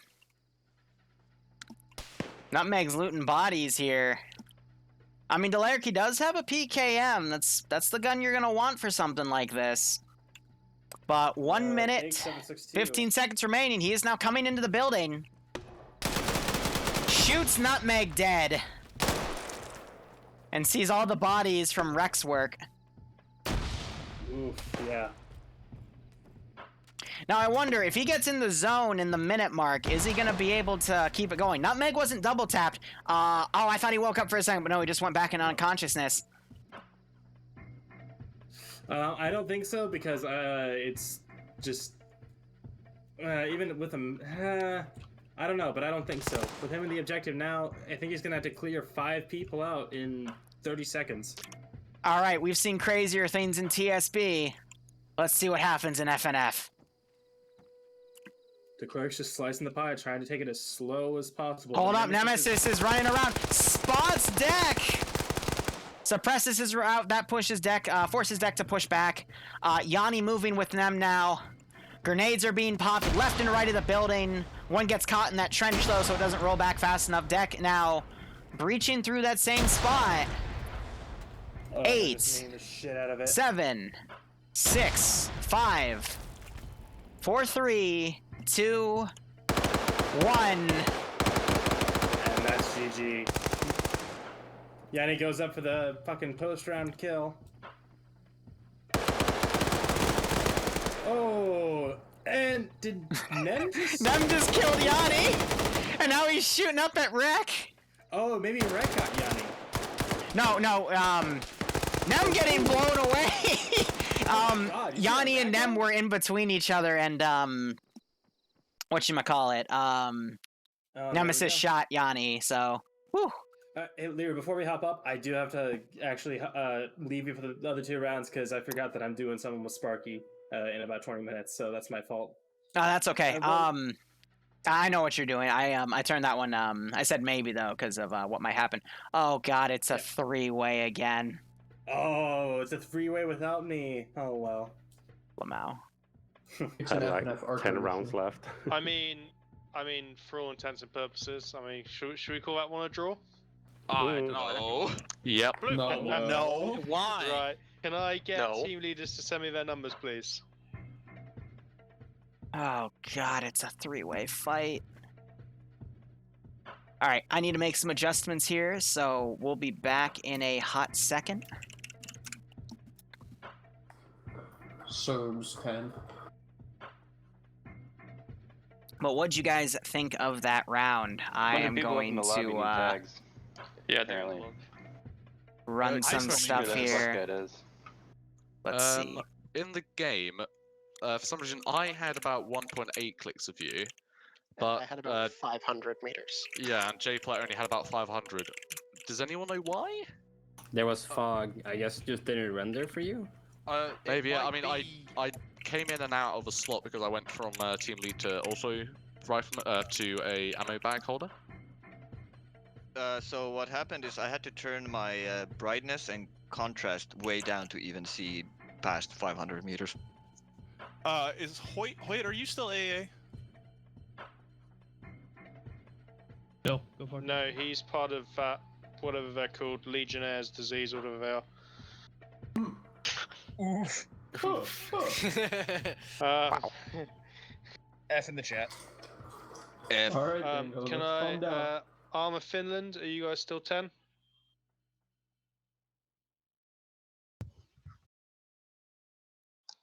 Is Armor Finland still here, or have they gone? Is we're here. Are you guys still 10 players? I don't know. Sphere went up. Oh yeah, Sphere went up to get permissions to people. Yeah, he's in lobby. All right. Yeah, I think we're still 10. Okay, cool. So I'm going to chill down here for this round. Let's have a discussion, guys. What did you think of that last round? Personally, even though Op4 lost that helicopter filled with dudes, they made a very good comeback. And had they not lost that helicopter, I think they would have been able to win that round. Because they were forced to make a different decision and go hit the northern position instead of the southern one. It worked out for them because that Blue 4 Overwatch position wasn't really doing a good job because they were too focused on the guys swimming to the island, not realizing that they bled out, and that still haunted them that entire time. So, yeah, no, I agree. If they did not lose that heli and that full squad in there, they would have been able to win it. But still, I mean, that was just beautiful work. I think Blue 4 taking out those 80s was, like, that first 80 was a mistake, because they should have kept it for the helicopters. And then losing sight of the dismounts from that one helicopter and getting paranoid up there also was a bit of a mistake. But shit happens. I mean, we can nitpick all we want and hide in sight with our, you know, bird's eye view vision and stuff, but you know, we were also hearing in that channel that some of the Blue 4 guys were having some really tough times seeing past 500 meters because of that fog. So it really did limit their mobility here, and visibility to you know, try to get elements maneuvered around. I'm a little disappointed that Sector 3 was scuttled, but I could understand why, because it's easier to spread your units among 2 positions than 3, especially with a player count that has a numbers advantage against you.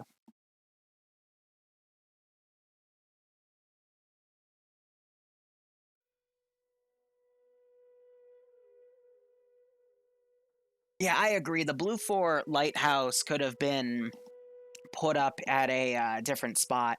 Blue 4 putting the marksman up in the lighthouse would have been a lot better, taking on that northern flank. But they were just trying to, because they already had the MAT team up there, I think they were just trying to spread out their units. So we'll see how things go. Anyway, so Viral Lottie is the next choice here for the mission. The last 3-way fight we saw was also on this map. I'm going to quickly change the map command to reflect it, but it was a very unfair fight. So we'll have to see how things go. Also, it is a Finnish map, and we have a bunch of Finnish players on today, so that's kind of funny. But we'll see where everyone goes. It's an even fight here, so we'll probably see like 25 to 30 members on each team. And we'll have to see where it goes from there. The marksman is a little less effective on this map, especially for a 3-way fight. What I would probably want to see if I was in a ground command position is honestly just squads filled up. Maybe an MG team, but there's not really any good avenues of fire to get an MG guy on. Plus, the MAT team would also be a bit useless because the BTR 70s that Op 4 and Green 4 get and the MRAP that Blue 4 gets aren't going to have any good places of long range to put them in, so it's limited, you know?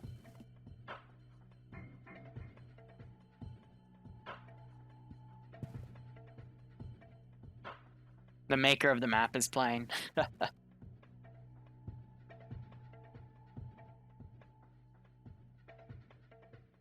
I'm gonna go back upstairs. Let's see if we can have a quick listen. Look, I think Blue 4 is pretty balanced. As I suppose they are all elite special forces members of the Bush Alliance. Hey man, you don't know how fucking scary we have things can people be. who blend in with the snow. So, okay, we're gonna win. just only thing you guys need to know is don't fuck with the Finns and the Scandies. Easy. Can I have the 1RW all slot into Charlie, please?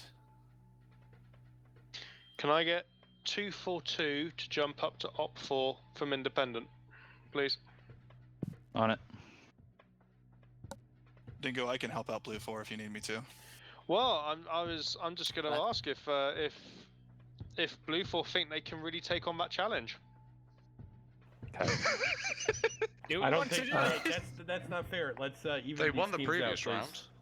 Yeah. Oh, really? You're gonna say that? We need to work out a lot of numbers because none of these numbers are working out where they should be. Quick question. There's no slotted people. Quick question. There's no vehicle slots, even though there's vehicles. No, for all? so anyone can include vehicles can be taken by anybody. Okay.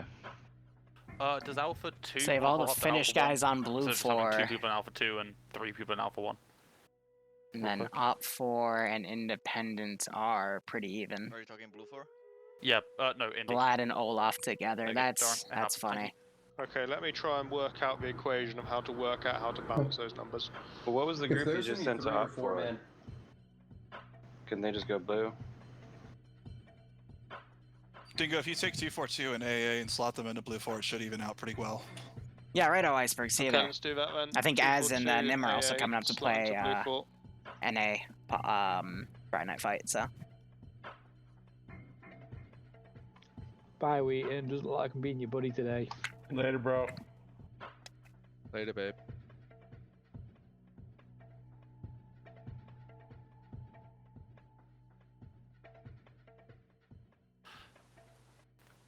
Pure, if you want to stay combat engineer, and I'll just act as an SL for us because we're only one group.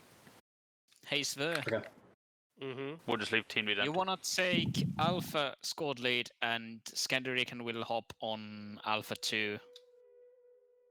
Yeah, sure. Hey, Dingo, do you wanna hop up to Delta 2 with me? We can run a two-man team. Nemesis, Infidel. Alpha ykkösen. Let's give him a warm welcome, shall we? Koko squadnet pelkkää suomea, oh boy. Okay, is there a 2-man group in Op 4 at the moment?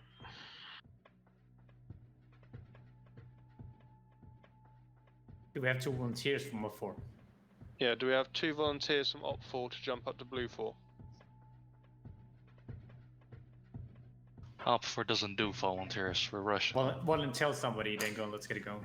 But I think the problem is you've only got 3 big groups that all like to play together on here.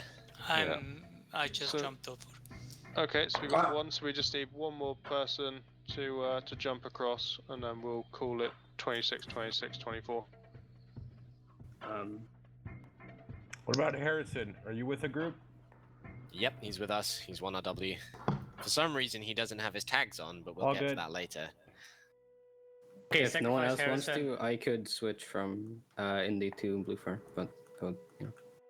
No, it needs to be somebody from Op 4 needs to transfer across, I'm afraid.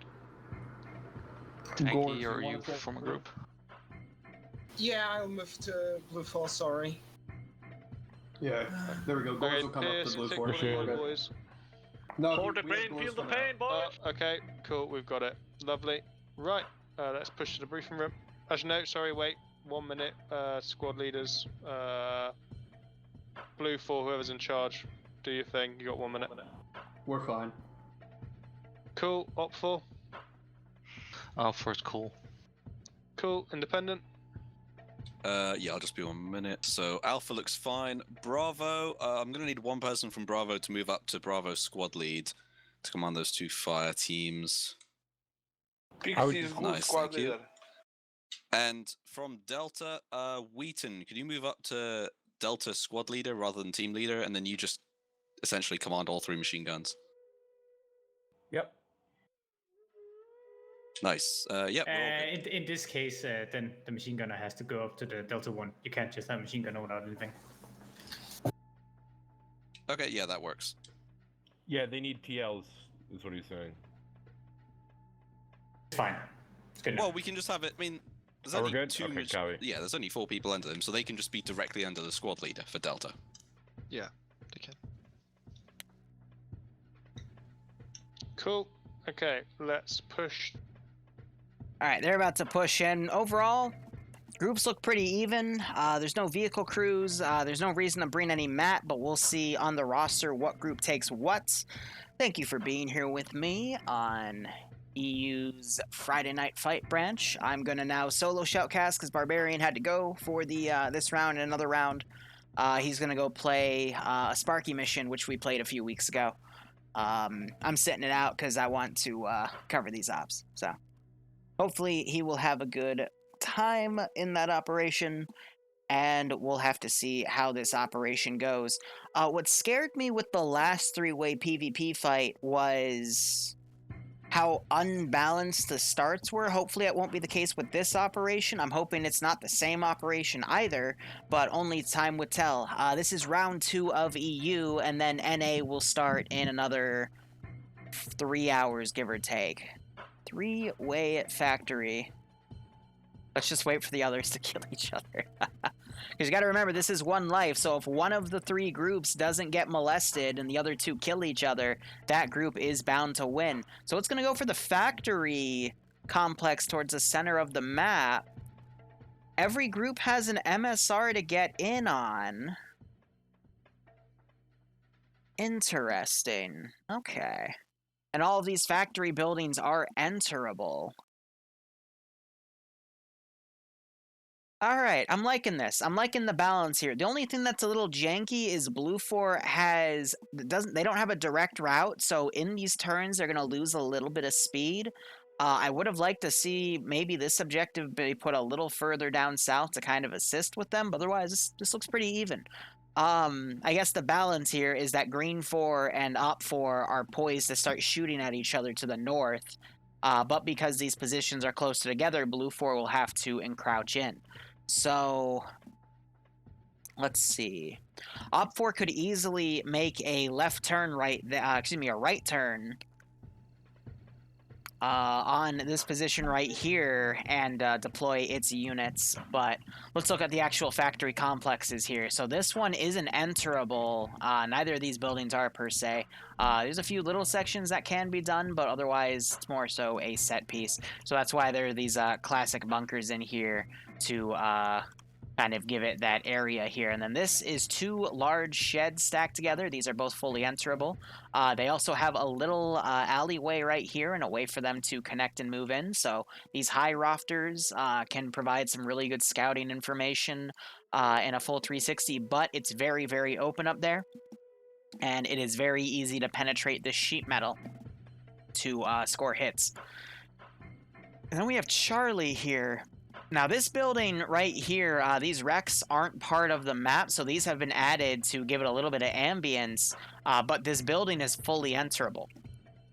So, and it is part of that sector area here, and I think this is sector control, so instead of the last three-way fight we saw where there was a laptop that each group had to hack, it's just presence of units. So whoever has more units in this AO at a given time will control that sector.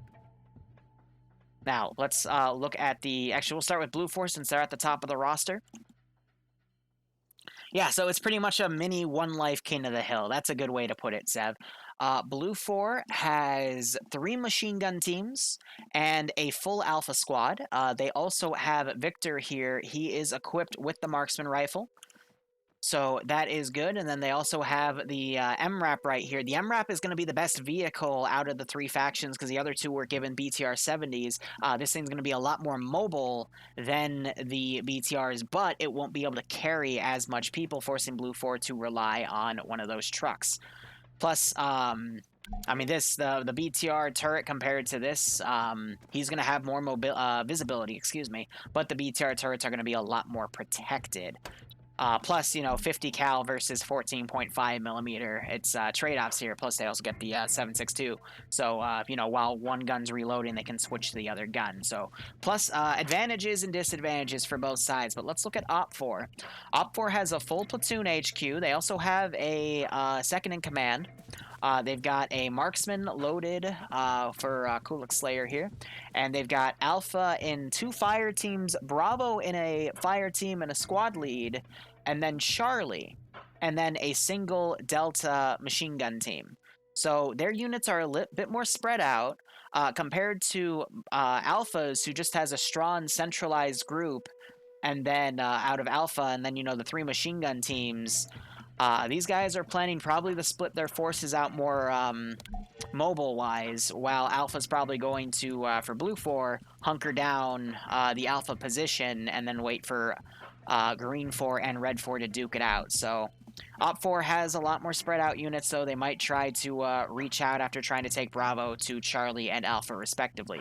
But let's look at Green 4 now. Green 4 gets a bright white UN Vic. They are looking to be more insurgent style here, and they're equipped with scars.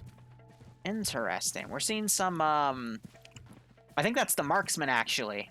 So Skater Boy's playing marksman for Green 4. Green 4 generally has Op 4 equipment, but you know, a different look to get more insurgency. So we're seeing, it looks like AK-74 is similar to what OPFOR has. We're seeing some SA-58s as well. And RPGs. But we also have J-Plet here with a marksman rifle. Actually, it's an M14, so it's a 7.62, but no scope on it, so interesting enough. But let's look at their unit composition here. So what's Jay's role? Maybe it's combat engineer that gets that. No, he's part of a machine gun team. So I guess the Overwatch guys get that rifle. That's interesting. But either way, looks like OPFOR has gone for something similar. Again, having, instead of everything in Alpha, they got stuff in Alpha, stuff in Bravo, and then the 3 machine gun teams as well. I'll be curious to see where all the vehicles set up to attack this AO. I mean, the MSRs are obvious choices. Green 4 could dart left-right here and then try to come in on Blue 4 south, but that risks running into Blue 4. Honestly, Blue 4 has the best route in, even though it's going to be the slowest, because they don't have to fear, running into units as they come in. OPFOR's got the closest dismount, though. They could potentially cut off right here on this SSR and then push right into this MSR and dismount and quickly take Bravo.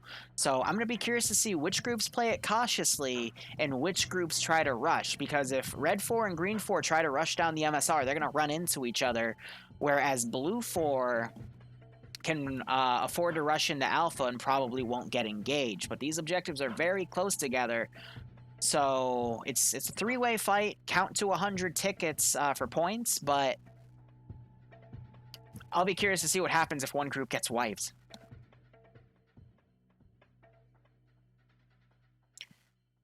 I mean, Blue 4, they have the windy route, but they also have the M2 MRAP, which is going to be more mobile than the BTRs. So, what does chat think, since I don't have Barbarian to bounce ideas off of? We can speculate all we want, but at the end of the day, it's going to really just be up to who decides to rush and who decides to play it safe. OPFOR will rush Bravo 100%. I mean, they've got the best rush route, in my opinion, if they were to just get in 2 of their trucks here. Because OPFOR does have those Urals. I think Independent has Gazes. Nope, they've got different colored Urals. Okay. So it's basically Russians versus Czechody versus NATO. I would say... Well, I didn't even notice this, but these sheds also have a 360 perimeter.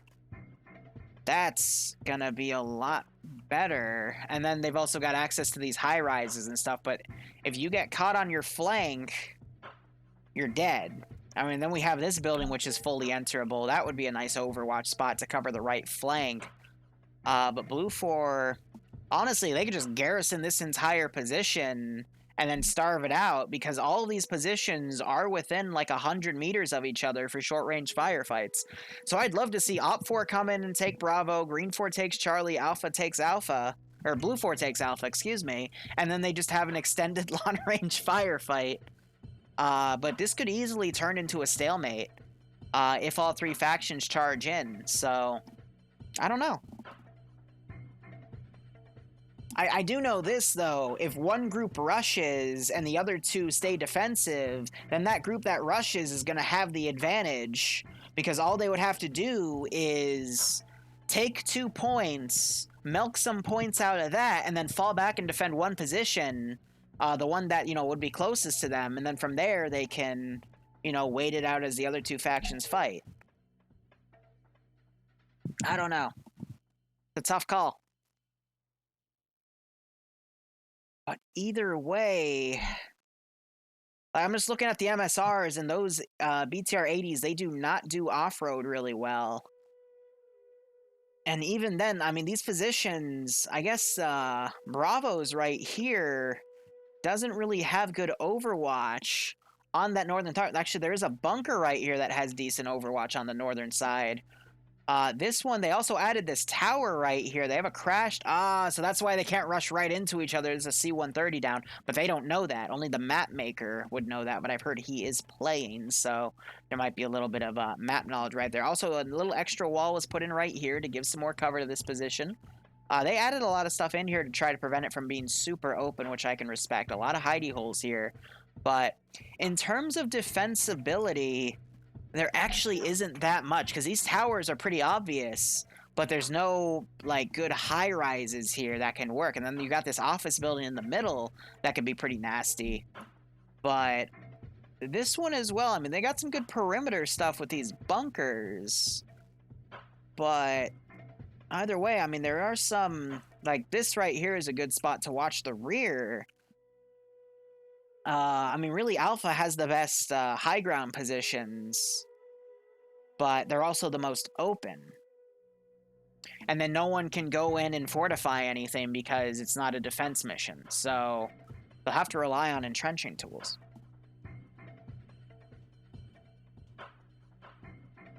Yeah, I don't think any of the BTRs or the MRAP are going to get armored and lose a major force, but we'll have to see how those force multipliers work, because every group is fielding in a lot of AT. It's all short range, you know, there's no reason for a MAT team to come in, but we'll have to see. I mean, also, admittedly, again for Blue 4, wow, they have the ladder right here too. So ladder perfectly covers a marksman to come up here, possibly get a few shots in on the right position, and then he can pull back. That's, see, 100, 200, 300, 400, 500, about 600 meter shots, but that could be done.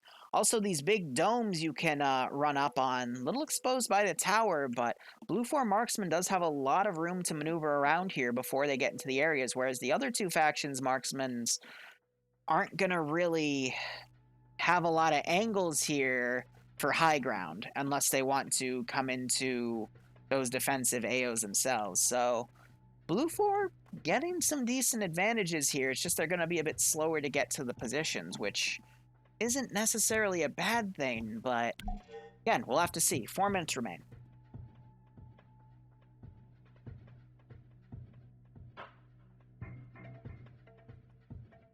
Yeah, I mean, because again, the last three-way fight was over in this town. You had Blue 4 spawn over here, and they were forced on some choke points because the objectives were in this town. Green 4 spawned down here, and Op 4, who eventually won it by proxy because Blue 4 and Independent wasted all their forces against each other, duked it out, and Op 4 was just able to clean things up. So, you know, that one was a little more predictable. But here, it's anyone's game. And we'll have to see how things go. And you got to remember, Blue 4 is operated by mostly Finns. I don't mean to toot Scandi Recon's horn, but Nemesis has been a powerhouse time and time again, especially on the NA ops. And there were some clips that circulated that really pushed me to cover some of this stuff, to squeeze it into my schedule. So I'll be curious to see what Nemesis does in this round, if I can even find him. Yeah, again, he's going to rock that 249. But either way, it's anyone's game.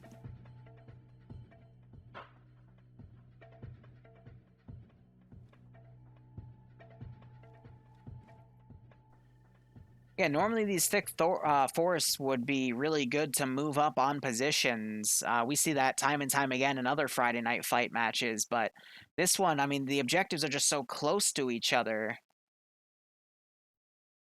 The forest, while good for maneuvering, there's also so many points of high ground that if people are pulling good security, they'll be able to spot people going through the forest, and those aren't going to be viable. It's just going to be an urban slog. If I was in any ground command's position, regardless of the position I started on, I would be going for trying to take control of 2 points. I would probably do a rush strategy, just to secure at least 1 point to get your number ticking first. Because if you can just secure 1 point and have yours tick first, then you'll be likely to win it, because again, like, just with how close these things are.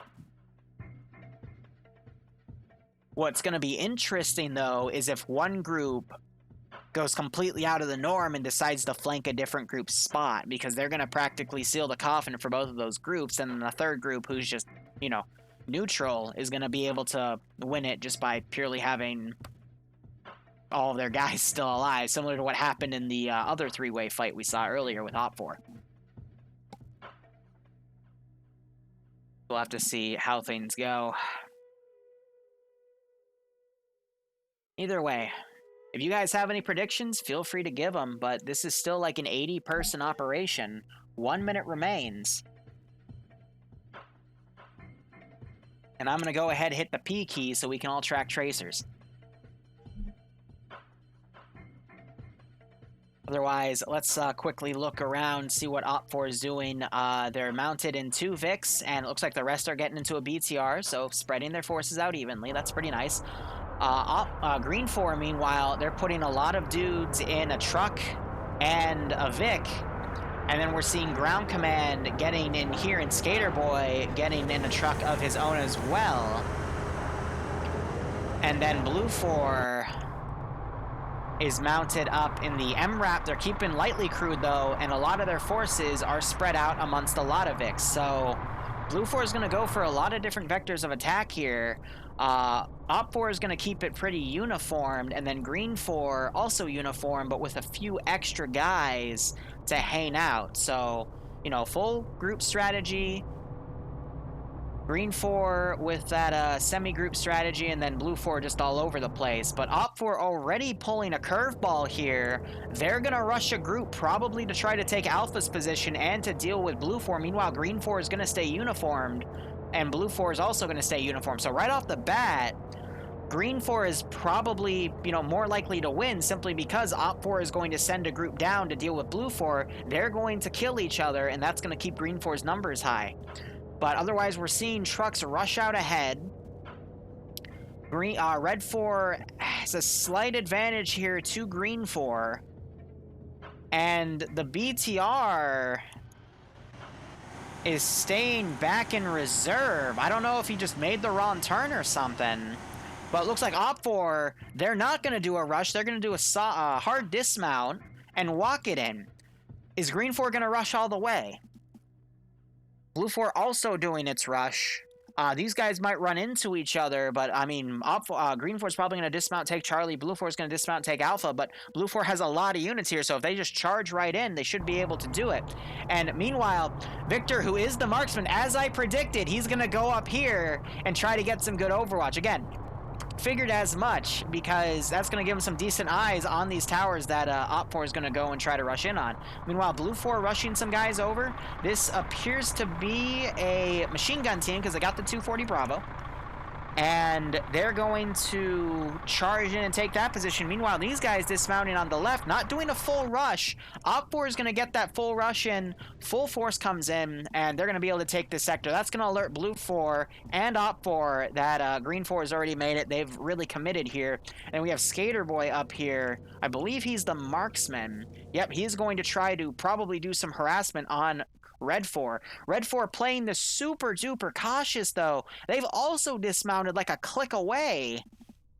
And Blue 4, expecting an Op 4 rush, has set up right here to try to counter it. So this is just going to leave Green 4 to capture the point first because they just committed to their rush. And that's going to get Green 4 on the board first. And there's the position taken. Now, the real question is, are they going to hold or are they going to try to be greedy? We're seeing some Blue 4 guys shooting up at Independence position. That would be 240 Bravo and a Rifleman. Shots are being exchanged. Pure Paradise getting shot in the face. He goes down.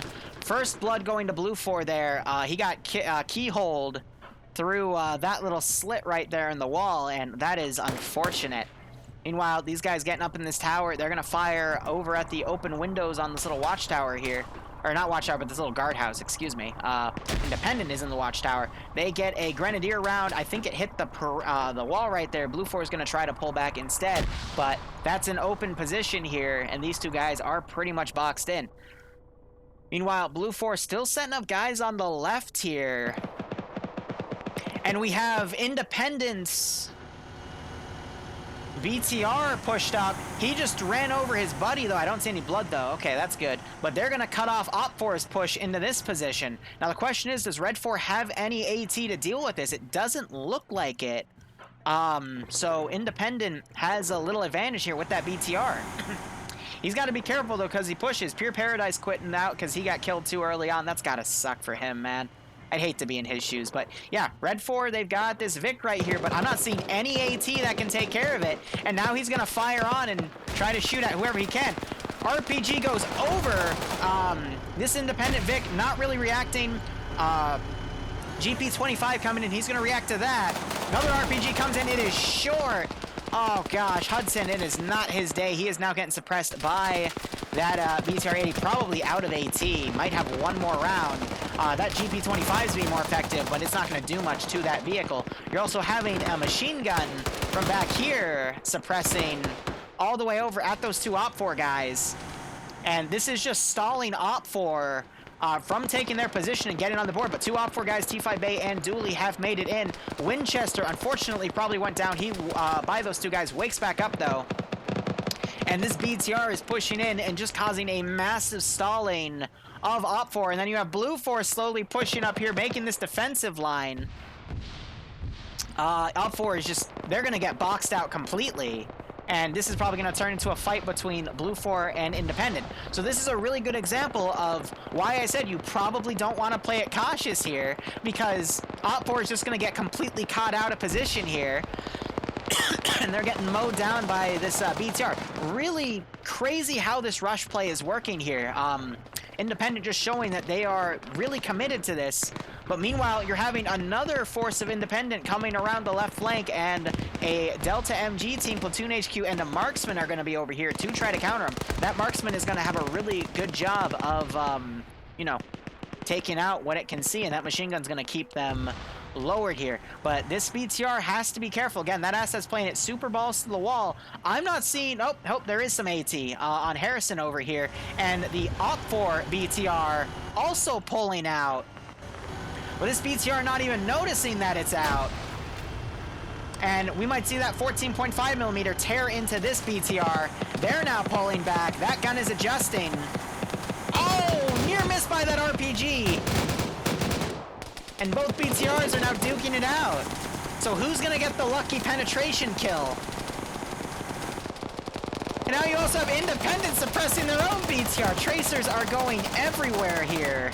He's switching to 7.62. That's not going to be effective. We just saw some blood come out. That was someone getting hit. I can't believe this. AT needs to be rushed up real quick. Harrison coming up for a second shot. A shot that he knows he can't miss. Hopefully he doesn't miss it. There he is. And that is a perfect flank shot. And I think it hit the tires. They're still up and active. So it was a weak hit, but they took out the crew in the other BTR. So second hit came in, that destroys the BTR. Crew is still alive though, because Ace lets you survive if your building blows up. They're gonna pop smoke grenades, but honestly, very good trade. Blue 4 now getting caught in the open, Op4 getting caught out of the open by a Blue 4 push here. We have Drake pushing up on his own, might try to do a flank, we'll have to see it. And then Blue 4 committed that machine gun team too far out, and they're getting cut out by an Independent team. And then Victor has climbed all the way up here. He is taking some shots at a guy, but Independent are shooting up at his position, so he has to be careful. I don't think these guys have the ability to rappel off the side, so he's going to be stuck up there for a long while. And then you have Blue 4's Vic also pushing around to deal with Op4. Looking back at the map, everyone has a position. Technically, Independent would be winning because they got their position first, so if this stalemate stays, Independent are going to win the war. So Elias got picked off by some marksmen on the open top tower over here. It wasn't marksmen, it was actually their machine gun teams they put up here to get some suppression into Blue 4's position. So Blue 4 has to keep off the high ground there. But Blue 4 honestly is spread a bit thin here, since they wanted to deal with both Independent and Op4 at the same time. Which I guess I could see why, but that's going to mean they're going to get cut off, and a lot of their forces are still going to contend with what remains on Op 4. And that's all just lined up for Independent to just turtle that position, wait it out, put some suppressive rounds out to, you know, remind the two other factions that they're there. But, you know, eventually they'll be able to form up a strike team and go take a different position, probably Op 4s with the amount of punishment they've taken. And things will go from there. Meanwhile, it looks like they're going to recrew their BTR. There's still another wounded guy in there because that 14.5mm was so effective. And they're going to at least be able to refuel that BTR so it gets some more use. But this is all just costing Op 4 more and more personnel. We see Scandi Recon, that full force of 4, Yanni, Flying, Infidel, Nemesis. They're going to come up to the Op 4 position as the rest of Blue 4 suppresses this Op 4 position here and gets suppressed. They're even popping flares to try to get Op 4's attention, probably so this team can then maneuver and go for the objective. Meanwhile, Platoon HQ over here, I think just killed, I forget his name. Let's quickly look in the roster here if we can scroll all the way down. I believe it was Bob. And I think he's going to go for his radio. Meanwhile, those two Independent guys are still alive. I'll be curious if they might try to steal that BTR, knowing that they killed the crew. But speaking of that BTR, I don't know where it went. Did it push up? No, the BTR's gone. I don't know.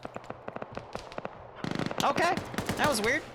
Otherwise, Blue 4 is still suppressing here. Some of them are pulling back. The gunner went down to an Op 4 guy over here by Drake. Very lucky headshot there. I'm not seeing any like squad marksmen here that could have been able to do that. So again, just the weakness of the MRAP is your head is exposed, and if you get shot in the head, you are gonna die or get knocked unconscious. But Blue 4 spread a little thin here. They still got a pretty sizable garrison. Independent also has a similar size garrison, but they also have forces back here. I also see the platoon marksman did die, and the platoon leader is now going to be harassed by these Independent forces coming up. So Independent could hit this position on the rear, but even then, it's interesting to see how this all is played out, regardless. So Independent duking it out with some Op 4 guys. That's the survivors. One of the crewmen goes down. Hippie also getting a few shots here. Not dead yet, though. Was able to knock out Azus there. But I don't know where that BTR went. Like, because we have the dead body. It was right here. They pulled out both bodies. Maybe it armored and flew away.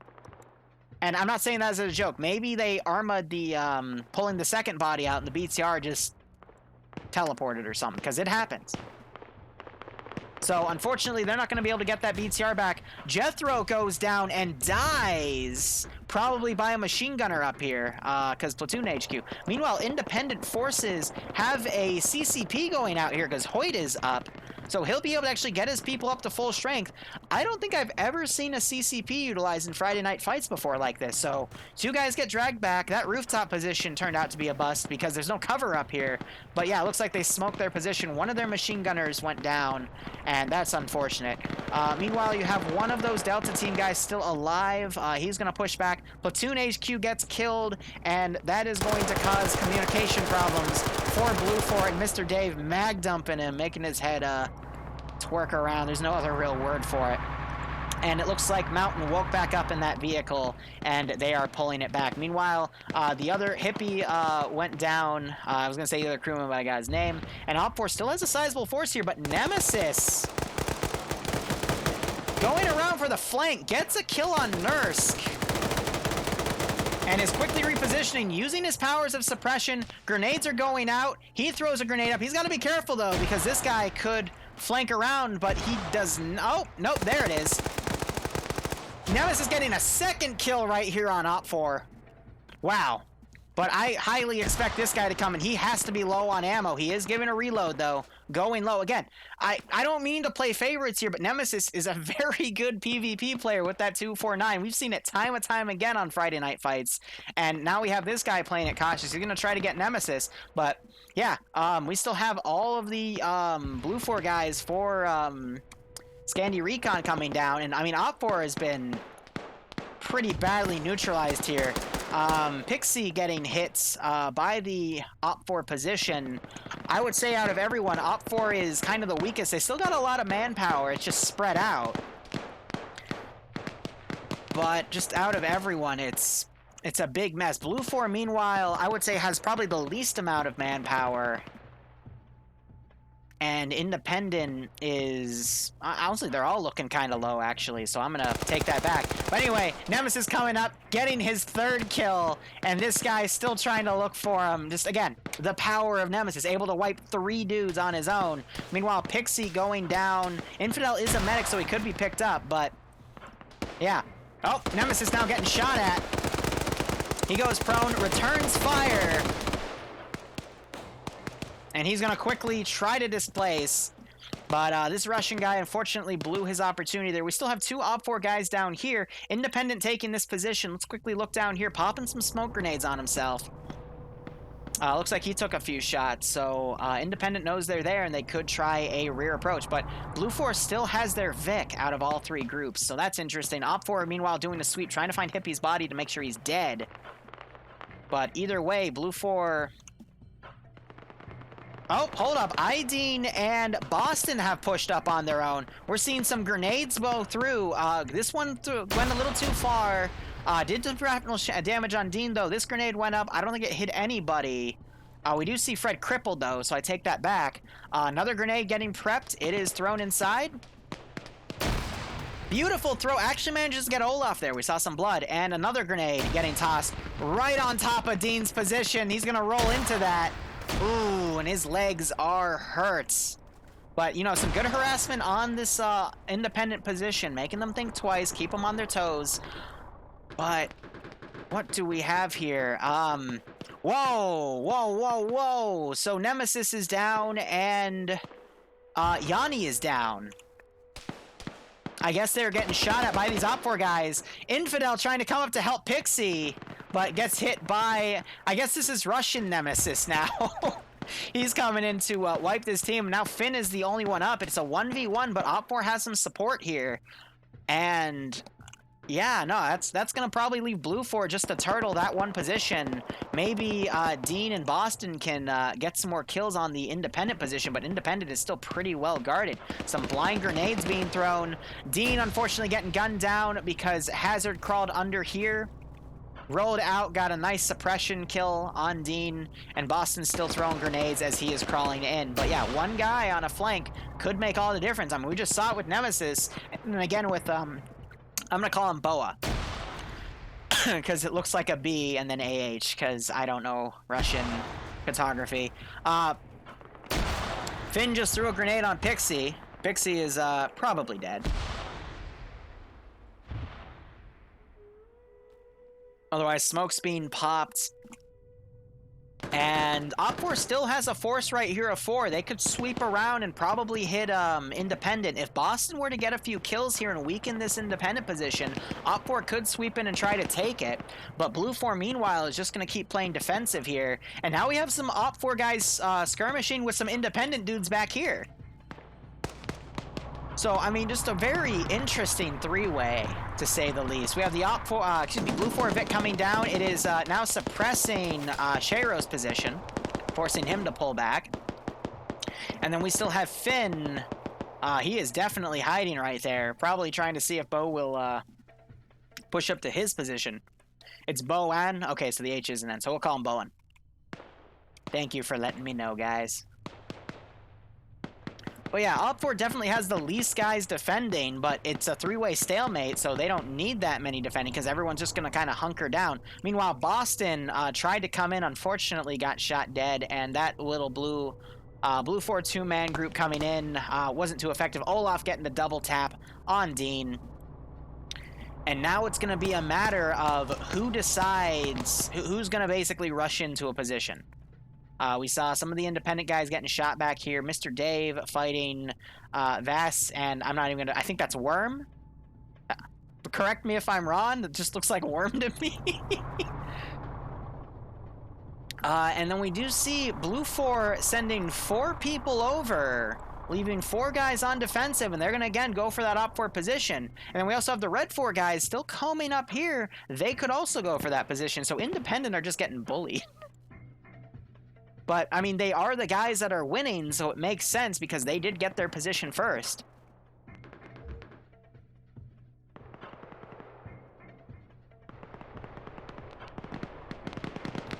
All right, so it looks like Independent was able to get 1 kill off of Vars over there. Dave throwing a smoke grenade up, but now Worm over here.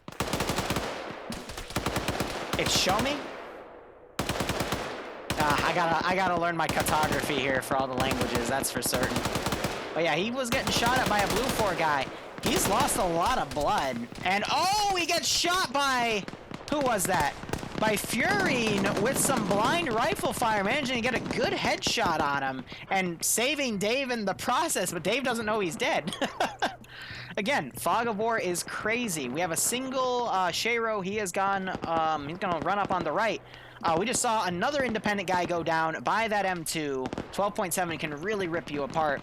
And then Finn, oh my gosh. Oh, the classic Finn hiding in the tree! So there was a clip last week of Finn hiding in a tree, and then people ran into... It wasn't a tree, it was a patch of elephant grass. And they just mag dumped them all when they were all in there. So Finn pulling that maneuver again, gets the kill on Bowen. Just classic Scandi recon strategy to bait your opponents. Track probably heard those gunshots, so he's keeping an eye out. But Finn... I don't know what he can do as one man, but he could definitely try to infiltrate and take the position. I think that's what Drake's going to try to pull, though. It's interesting to note because Alpha doesn't fully cover all of these buildings. It's only the center of it. So these outskirts positions that a lot of Blue 4 guys are in don't technically count. So if Severe moves to the far left corner... I mean, he's just out of it. Drake could technically walk in and take the objective, and that, even for a few moments, could generate Op 4 with enough points to go ahead of Green 4 at Charlie. Meanwhile, Blue 4, looks like that entire attack fell apart. I'm only seeing 1 guy alive. We do see a few Independent bodies here as well. A few guys that went down. Some walls got knocked over. There's a new Blue 4 body here as well. But, nah, Independent still has it strong. And we just saw some blind fire up here. Independent body goes down. Teamy's here doing his best, but Hazard doing that flank attack again with that PKM. Teamy's is not going to have a chance. Nutmeg also coming in. Probably here's that grass, and he's going to beat Nutmeg to the punch. And then Hazard almost shoots Nutmeg. Oh, and then gives some more shots out. Oh, that could have been worrisome if there was some blue on blue. That would have been unfortunate. But we have Shiro here trying to get some overwatch on this position here. Drake has moved in on his own, tried to engage Severe. Severe's a really good player. He was on a podcast with me the other day. And Severe gets the good headshot. Doesn't go for the double tap, though. Might turn around and get it, but he might think there's more guys here to quickly clear out. So again, deal with what you think is the biggest threat, and then he can come back and get the double tap. Ooh, so he woke up, but Toe here was able to get the execution kill, saving Severe because he might have been able to get up and shoot Severe. But let's do a number count here. So we have 1, 2, 3, 4. 4 Blue 4 guys remaining. And the reason for that is they lost guys on the rear to this Independent push. They sent 2 attack waves totaling 6 men to this Independent position and didn't get much in fruition. And then they had 4 guys get counterattacked by Bowen, and Bowen was able to neutralize everyone except for Finn, and Finn got him. Op 4 is down to 4... 5, 6, 7, 8, 9, 10 guys with 6 again going for that Independent position. And then Independent has 1, 2, 3, 4, 5, 6, 7. They might get an 8th if they get the medic out to medic him. But 7, 8, 9, 10. So Independent still has that position locked down pretty well. But Blue 4, despite, in my opinion, having the best... Oh, Finn just gets... Oh, so Delclerc here, or Decleric, able to get some really good shots and knock Finn out. I don't know where he was, but clearly caught out of position. Again, Op4 having some decent high ground right here to cover that spot. And, you know, he's got really good lessened avenues of fire. It even makes the Op4 positions really hard to spot that one. So, really good overwatch for that position, unfortunately. But Blue 4 is now down to 3 dudes up. No medic, so I don't think they're going to be able to get Indigo Fox up here. So the best they are going to be able to do is just to hold that position. But now Independent circling guys around to that same kill zone. If DeClerc is looking in that direction, he could get some more kills here. Oh, did Blue... Oh, you're right. They did kill Severe. Oh, so Severe pulled out. He did have a teammate right there. So maybe, yeah, maybe he got killed. That's unfortunate. Wow. Dang, he saves him and then gets screwed. That's gotta suck. Otherwise, we have Shiro coming into this position, giving a look around. Blue 4 has his position undermanned, but I mean, he could take that on his own. And now we're having Cleric here firing at Mr. Dave. Mr. Dave getting some... He was getting some good shots in earlier, but Mr. Dave goes down. Not dead. Kibra is firing up at Track's position, but that's just going to give him away from DeClerc here to get another Overwatch kill. Grenade being thrown out. It's a smoke. It's multiple smokes. Dave wakes back up and gets another shot, I think on his left shoulder, and there's an execution headshot from DeClerc. Op4, meanwhile, are starting to crawl up to this position. Medic is working on Japite. Independent is not going to expect this push because it's from an angle that, you know, why would Op4 do that? So, you know, since all the battle has been in this sector. So, Op4 going prone, getting some shots in here. Not sure if they took anyone out. We did see a grenade go off over by Hazard. We see some radios taken out too. More Grenadier rounds coming in. That's going to alert these guys as they breach around. But Op4 might be able to take this position. They just have to be careful and not get caught in the open. But Gulfer here might be able to catch these guys out of the open. Hazard wakes back up as well. Dave disconnecting. Yep, so Kibra also went down there. Harrison spotting Golfer, gets the kill on Golfer. And now this firefight is on even footing here. RPG goes out. That was a very explosive round. But they don't know that I already got him. But they might think that there are more guys up there. Meanwhile, Shiro getting a machine gun kill on Mountain right there, who was watching the rear. More bullets going into him. He is quickly doing a reload. He's going to get the double tap. And that's all of Blue 4. So we miss Shiro clearing out the entirety of Alpha's position on his own. Blue 4 has been completely eliminated since Fox was already down. So really good on Shiro, a 1v3, and he was able to take them all out. So that's going to let Independent get this position. It's just, can Independent hold this position? I think it's really shocking that Independent, Op4, they played it cautiously. But when it came down to the actual firefights, they stuck it through. Because Blue 4 and Independent both had forces kind of been crouching on Op4's entrance vector. But here we are in the endgame, and Op4 has the number advantage. Now, it is a little worrisome here. We do have 2 Op4 guys that are down. Hazard throwing a grenade. It's 4v4 now. Actually, it's 6v4. Skater Boy coming out, getting a kill. Spanky's trying to pop a grenade. Skater Boy getting 2 shots on Spanky. Spanky pulling out. Harrison poking out, trying to put some shots on Skater Boy.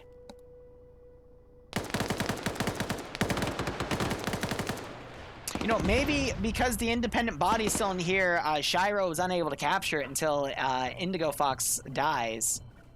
Otherwise, Wreck went down to, I think, Nutmeg. And this Op4 attack has pretty much failed. But the amount of times this position has been attacked is ridiculous. Harrison getting shot by Hazard here. Hazard turning right. Grenade being popped, but it's at the wrong position.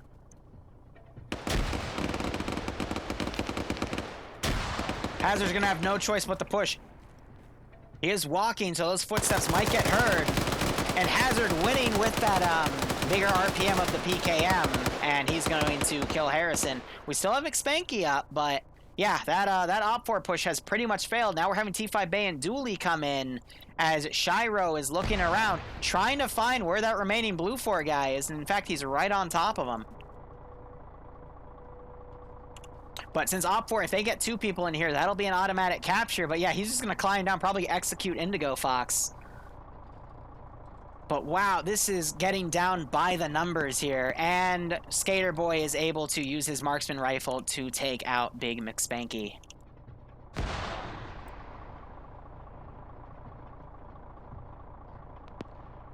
So, Shiro doesn't know that...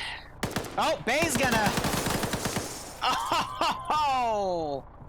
T5 Bay, probably one of the strongest PvPers I see in Friday Night Fights, getting a good headshot on Shiro there. But again, Indigo Fox's body is, actually, no, there's 2 of them, so that's not going to, that's going to prevent that position from, gosh, okay, take it back. Shiro wasn't able to capture it because Indigo's body was still here, and it was a 1v1 ratio of active players in the AO because Indigo Fox is still technically alive. But since Op4 has 2 guys here, they're able to now turn this into a neutral position and take that. But if they both leave this position, then Indigo Fox is going to be able to take it back. So even in death, Indigo is still serving Blue 4 as the last man. That's funny. Oh no, he got double tapped! No! T5 Bay seeing Indigo's flawless plan and decides that no, that's not going to happen, and Blue 4 has been eliminated. Now, numbers count here. It is 4 Op4 guys versus 3, 4, 5, 6 independent guys. Still anyone's game because I see T5 Bay on Op4, a really strong player. We have... Is he still alive? DeCleric's still alive. He got quite a few kills as well. Meanwhile, for Independent, excuse me, Skater Boy got a few good marksman kills here. So we'll see what he's able to utilize. Hazard bandaging himself up. I think these guys still have a medic alive, so they can go get fully healed by Hoyts. And these 3 independent guys are holding these doorways. Yep, so they're locking down the main door with Fred's PKP, so he's a Delta Team machine gunner. Wheaton, meanwhile, locking down that doorway with, that is a standard AK, but it has GP25, so he could clear that building out. And then, this is JG's body, because he had the Mark 14, and Hoyt is looting what he can out of it. So I'm hearing a vehicle. These guys are taking the truck. Interesting how they're not taking the M2 Vic. Maybe it got hit by AT, which would explain why it's also in a damaged state. You propose all the Finns get demoted for a shameful display. The Finns got wiped first, which is unfortunate. Meanwhile, Hazard mag dumping into this Vic. They're going guns ho here, trying to drive past. And DeCleric pushing in. Trakiak also pushing. Op4 is going for an all or nothing here. They weren't able to take Alpha, so they're gonna go for a wipe, even though Independent has the numbers advantage. So we just saw some shots go down. T5 Bay getting nutmeg. Dooley getting shot down though by Hazard. So it is now 5-3, unless one of these 2 wakes up.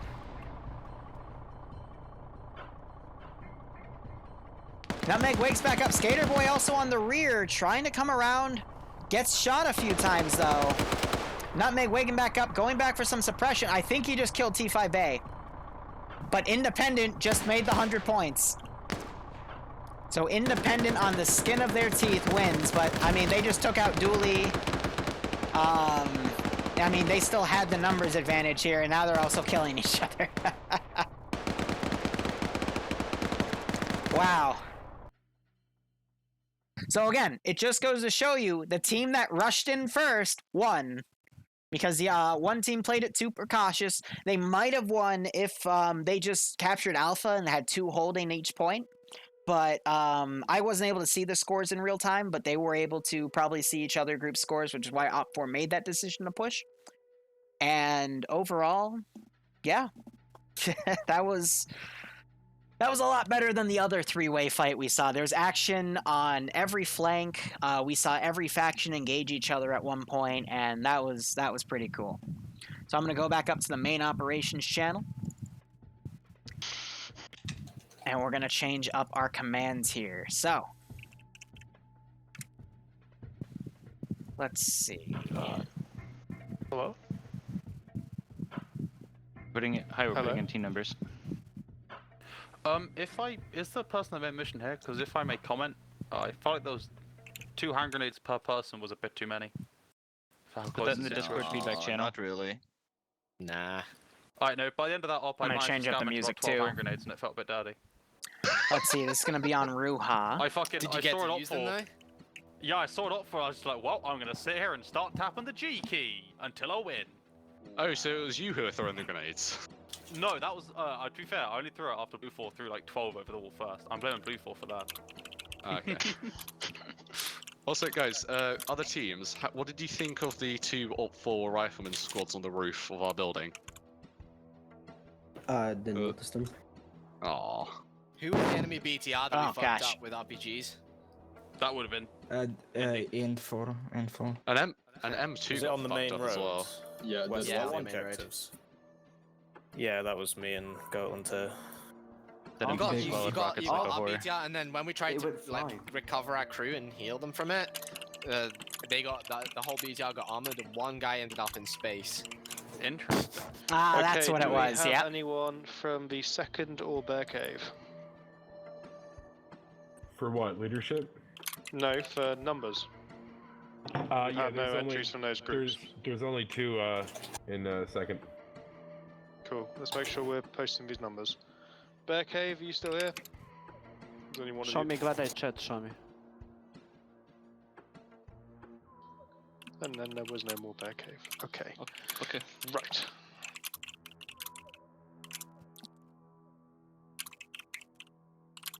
$69. Lol. Let's have a look. Lol. Attack, defense, 20% advantage. That should be all the commands updated. Okay. Let's get.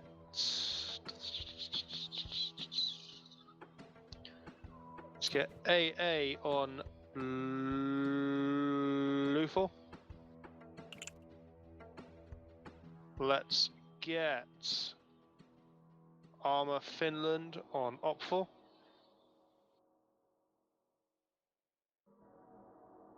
Oh yeah, Op4 RPGs were a little too hasty in the beginning, Let's get missing those Scandi shots. Recon on Luthor. We've been blue for 2 times in a row now. 2 in a row or 3 in a row? Well, there's been 2 rounds, so 2 times in a row we've been blue for. Okay, go up for then. Well, yeah. And let's get Cadian, blue 4. Hey. Let's get FK and 29th on Op4. Let's get 1RW on Op4. CSC Op4. Serbs blue 4. 242. So again, all the Scandies being on the same team again. Let's get everyone started up and let's see how those numbers look. Imate slot za Yes, medic. what he said. Čekaj, zabala me arma, ja ću doći kasnije, dok moram izaći.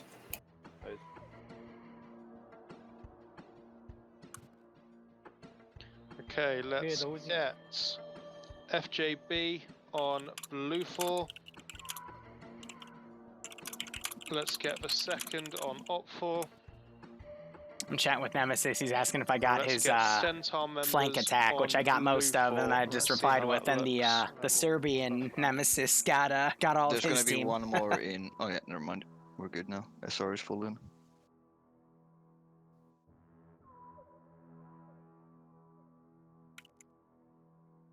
Oh no! So apparently, Nemesis died because Yanni team killed him. Oh, that makes that story even better. Yeah, you got Team Cade. That's gotta suck. But by the way, guys, if you want to see the on-the-ground perspectives, all you gotta do is do !multi, M-U-L-I-T-I. Wait, no, M-U-L-T-I. I can spell. I swear I can spell last 5-letter couple of words. Guys, let's get you all slotted up. M-U-L. Looks like I might have to get T-I. one team to M-U-L-T-I. jump over to blue 4. Oh, god damn it. I have brain damage. I blame last night's off with the non-Euclidean geometry. Blue 4, please. It was a fun op, though. Sure. All right, so looking at the roster here, we've gone from 80 to 62 in the 3 rounds because people in the EU are starting to go to bed. Okay, does anyone we see have any of their NA guys later. who should be slotted who aren't yet? No, we're not. I don't know how to do Russian. Should be blue 4. Oh, did we change? Oh, my bad. Yeah, we did. I've got a guy Harazor. He probably wants to hop in with the rest of the Cadian. Does someone mind hopping out of the Alpha 1, like the Zetium or something, please? Thank you.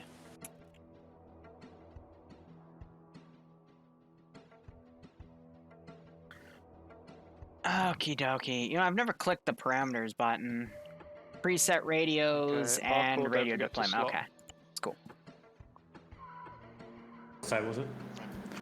All right, so said blue don't 4, they're forget going to go to with a slot. full platoon team. They'll be able to switch things around, though, so I won't go they've on got that till we get 242, into that phase of deployment. I'm not sure where they are. But how have you guys been liking it so far? So far, I think these rounds have been a a lot crazier than last week, so I've been really excited. We still have the NA ones to do after this, You so made it to the interlude. I'll be able to Still take a 3 more break. rounds after this.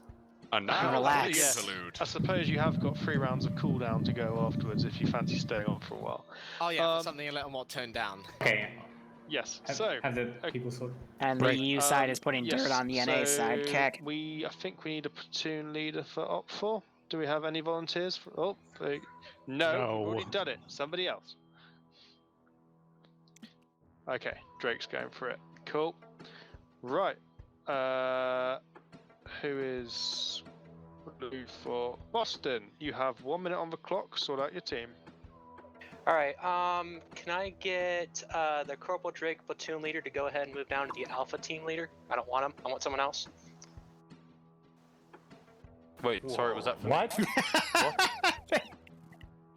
Nothing, never mind. I need a team leader for Alpha 1 on blue. Try to tell the other platoon leader to step down. No, do you ask me to swap down to that position? Because I can lead from there if you want.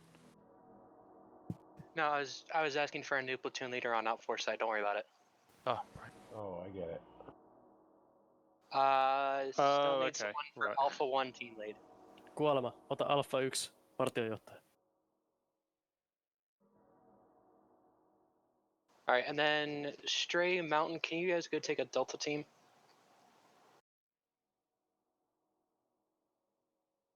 And then we got someone in Charlie who needs slotted on a team, if he's with anyone. So blue 4 has marksman, platoon leader, most of Alpha and Bravo filled out. And they're going to bring 2 MG teams in the MAT team. Okay. But without an assistant because they want the gun. Change. Maybe Skandary can move to Alpha 1. Full team. So Op 4 I mean, Alpha is 1 already has people in it. Is that fielding just a mixed full group? Alpha team. No, that's all Cadian Alpha 1. Bravo fielding a full team. Charlie Or fielding one a of the partial team. And they're also taking their MAT team with an assistant and Alright, one can machine gun someone team, which move, makes sense because they've got Vasil 3 MRAPs to from kill. Arma, Serbia up into, we're gonna put him with Bravo 1, Combat NG. Tohtori Kuolema, mind if Flying Finn takes the team lead? Since No problem. I didn't say that, Pilgrim. I was saying that they that's said 1 it. minute up. Everything else done in the chat. Drake, 1 minute. Go ahead. Yes, it is Remy's KD and XX. They do have a presence here as well. Everyone has a presence here. Please. It's a writ of passage. Kulak Slayer, go down to your, Charlie Squad, please. Alright, I'm going to jump back to the casting couch here. I'm going to tell Nemesis good luck.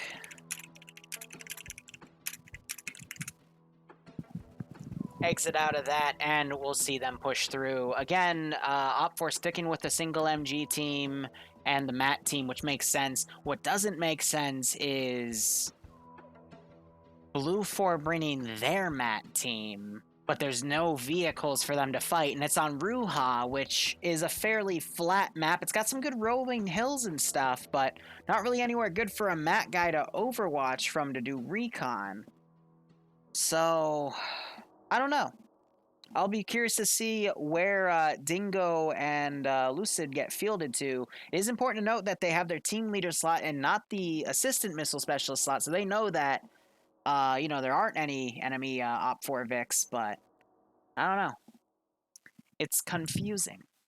Yeah, it's for the thermals, but my point is there's not really any good Overwatch positions on Ruha, of all places, to put that thermal camera on. In the first round it made sense. Even if they weren't having any, if Op4 didn't field any vehicles, it would have been a great place to put the MAT team for that thermal camera on the lighthouse to at least penetrate the fog to see where Op4 was going to put their position. But here, it's going to be a bit more interesting.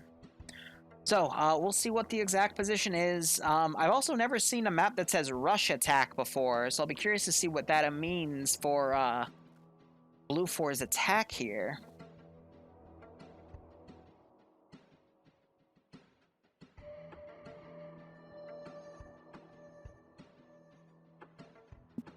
I'm not even going to read what Sevi wrote. But anyway, Op4 getting a lawn position here to defend. So this is a wave defense with terminals. So Terminal 2 and 3 are inactive until Terminal 1's taken, then Terminal 2 becomes active, and then when Terminal 2 is taken, Terminal 3 gets active. Blue 4 has a large area to start from, but they're going to be boxed in by this one bridge. So I wonder if Op 4 might rush out and try to cover that bridge.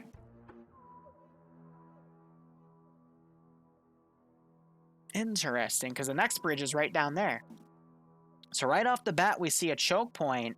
Op 4 could literally put the Vix right here ready to go and be there in 30 seconds and set something up. Blue 4 could probably set up right here, charge in, but Op 4 would still have like 10 to 15 seconds to set up AT. So interesting call there, but they could pretty much box out those MRAPs, because this river is actually pretty thick, so we'll see looking in, but at least from memory served and on this map, it would be a bit difficult to get a MRAP through that river. Yeah, so exactly, it's a rush-like battlefield, so I guess that's what rush attack means, but I mean, these positions here, Terminal 1's got some good territory around it for defense. There's these big open fields, so I guess that's what Op 4 was banking on for their MAT team guy, but there is also a good bit of fog. The last Ruha fight also had a good bit of fog with it too, so interesting to see all of this come into play. So let's look at the river here, because that is my most concerning thing before we get into anything else. Alright, it looks like the river is not as deep as I remembered, so screw defending that bridge then. Yeah, so I remember it being, thicker like this part, but it looks like there are plenty of thin spots to go with it, so a lot of small places where they could cross with an MRAP. So holding that bridge then becomes a very dumb idea, but, it's something I thought. But there are still plenty of thick spots on that, river there, but I guess that's to keep Op 4 guessing on where the attack's going to come from, so that's going to keep Op 4 a little more on the defensive side. They have 4 static cords to help them with fire superiority, at least against the Blue 4 Vix. Yep, and let's see. So, Blue 4 also has transport MRAPs, which is probably why Op 4 has the cords so they can pen them. That's interesting.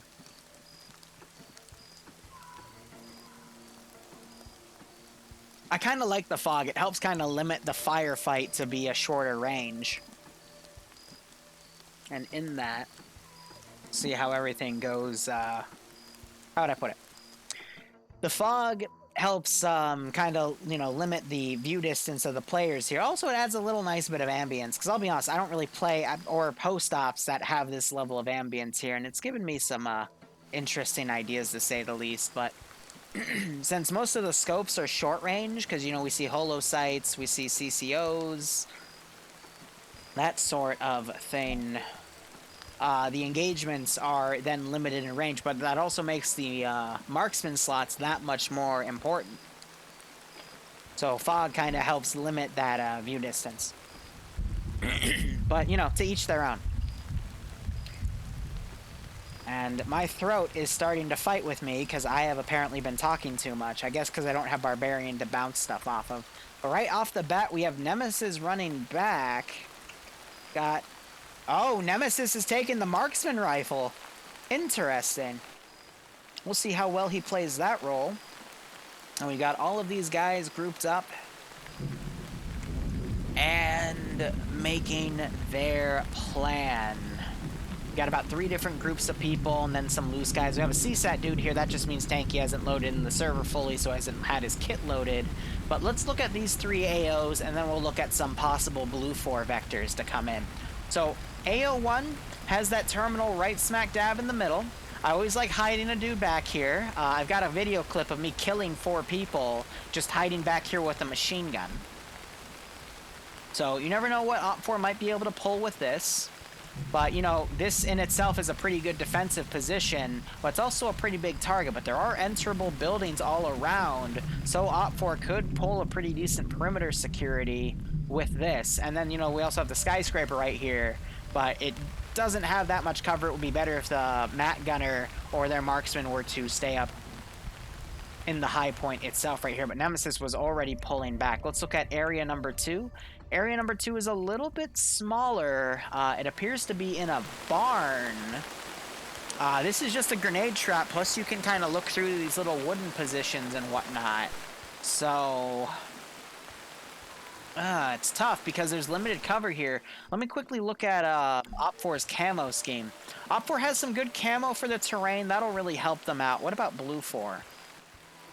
Blue 4 also having a dark woodland camo, but theirs is a little bit more noticeably brighter compared to Op 4. So Op 4 can possibly do some hiding around here, but I will admit, out of all the terminal, both the terminal positions, this one's definitely on the weaker end. I probably wouldn't even use that position as a commander because there's just so many open areas to kind of watch things from compared to position 1. And then position 3, way back here, actually has some defensive aspects to it.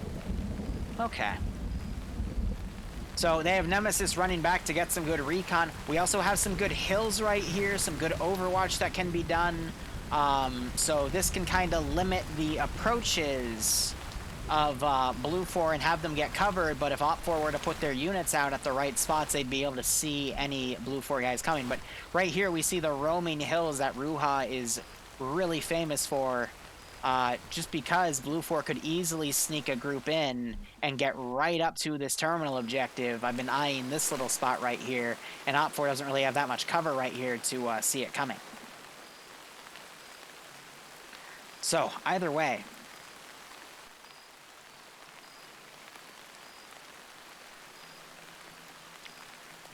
looking at Blue 4's strategy, though, if they have just the map to read, they could go for the bridge or they could go for a super thin spot, like right here.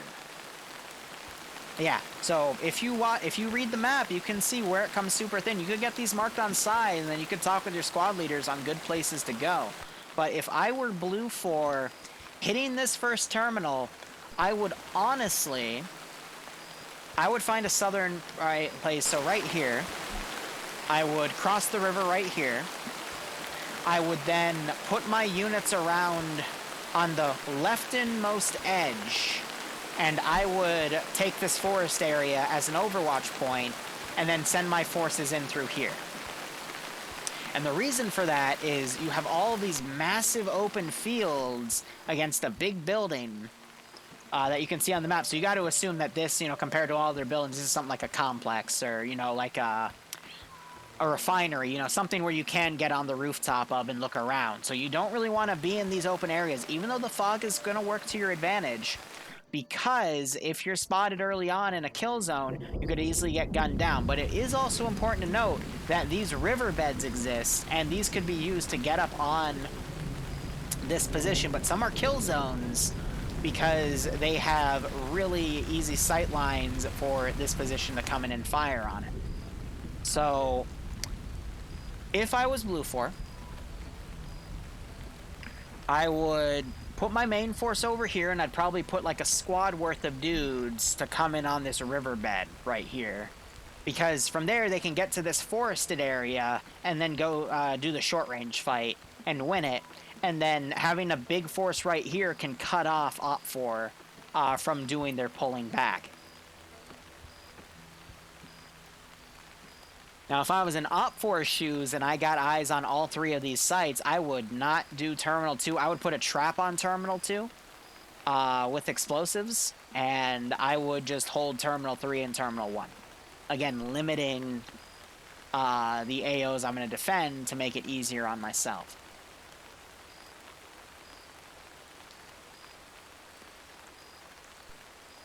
But we'll see what both platoon commanders pull out with, and we'll see what happens with the fight. We still got 7 minutes.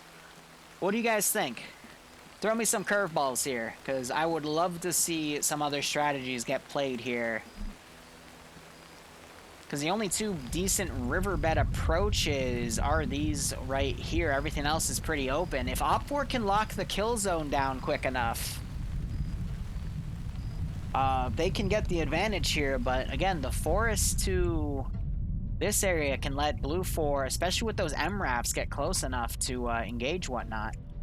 But we have the Matt team with the AT, and he does have his assistant. They are going to come around over here. I'll be curious to see where they set up as well for that Overwatch, and I'll be curious to see what Blue 4 has on their unit Overwatch as well. But we already have an MRAP ready to go here. This is the Matt team, because Dingo's in it.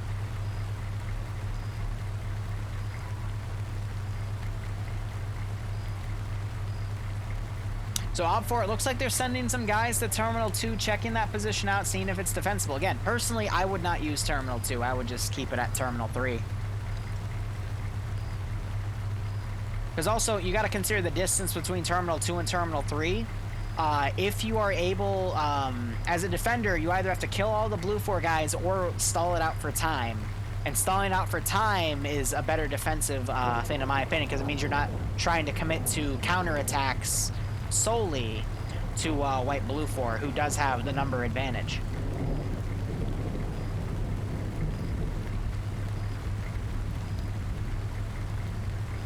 I don't know. We'll have to see.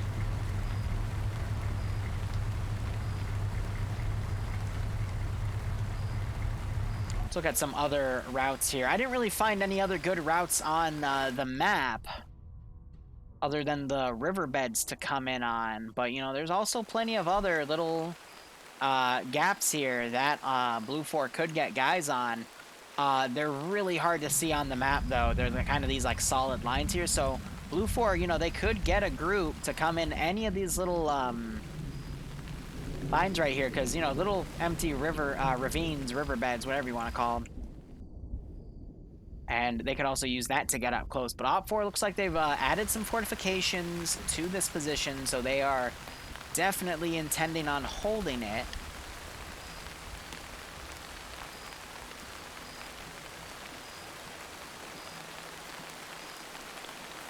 And it looks like they are going to try to fortify Terminal 2 a bit. They brought the statics over here.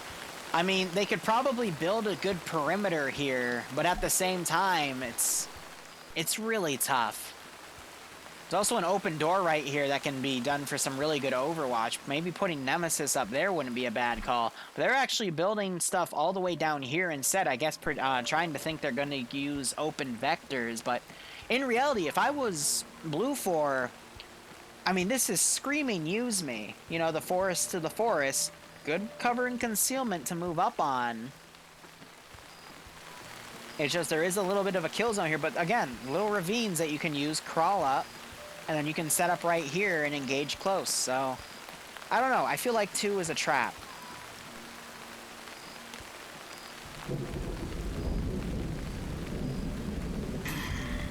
On principle alone, I would say Blue 4. I'd put my starting bet on Blue 4.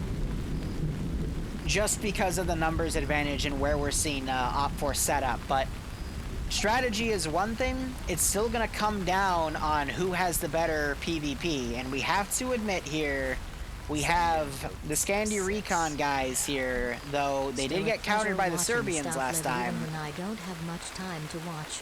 Keep it up. But again, Nemesis being a powerful player, as marksman, I'll be curious to see what he does. And I remember last op we had on Ruha, there was a lot of, it might have been Sham, but both are really similar in terrain. Style at least. We'll have to see if, you know, there's some entire group wipes and whatnot, because that can make all the difference. But Hellborn, thanks for the 22-month resub. I hope you keep enjoying the operations, and I hope you get a kick out of this. But look at this, look at this.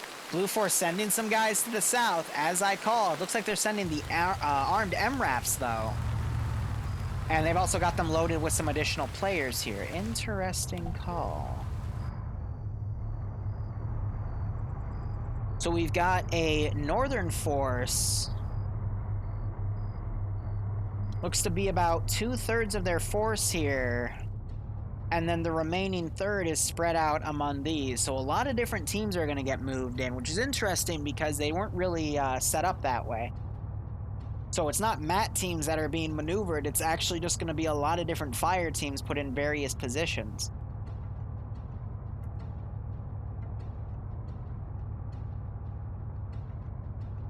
That is a good question. Where did OpForce set up those cords? I saw 2 of them brought back to Terminal 2. There's going to at least have to be one at Terminal 1, because this is a really great building to put it. Also... Ooh, that is a very cheeky spot. Nope, he decided against it. Maybe he'll put it up there, I guess because the blast would have been covered. I mean, that could take out this building. Yeah, he's going to go for there. That's a lot more obvious, though, so they're going to know it's there. But while the terminal's hacking, it doesn't give a prompt, so they'll have to hack it and then quickly get out of it. But I think Op4 is going for a sacrifice play here. They're not going to hold Terminal 1. But we do have some groups set up. They're going to possibly go for a counter attack right off the gate. Maybe this group is going to go up and try to secure that bridge. Interesting. So yeah, I would assume then that all 4 of the heavy statics were brought back. Matt team is on a hay bill back here trying to overwatch best they can. They're going to be hunting for those MRAPs. So you have Patriot looking down on the left, Victor on the right. Some people crashed. They are trying to come back in, but the mission started, so I don't think they'll be able to make it, which is unfortunate. But yeah, no, Op4 is making their stand in this position. They've built up what they could, but I think that's going to bite them in the ass later. So we do see another cord set up right there. Yanni's on it. I saw another cord brought into here, but I don't know where it was brought in. But let's look at Blue 4's deployment here. So Op4, they're going to go up and hold that bridge. Not surprised with that call at all. It's an obvious thing. They don't know how wide the river is. I would have made the same mistake as an independent commander. But otherwise, Op4 also pushing up 2 guys over here, and the demo guy is staying at this position. But yeah, no, these guys, they're pushing their guys to the south, and they're going to come around. Meanwhile, these guys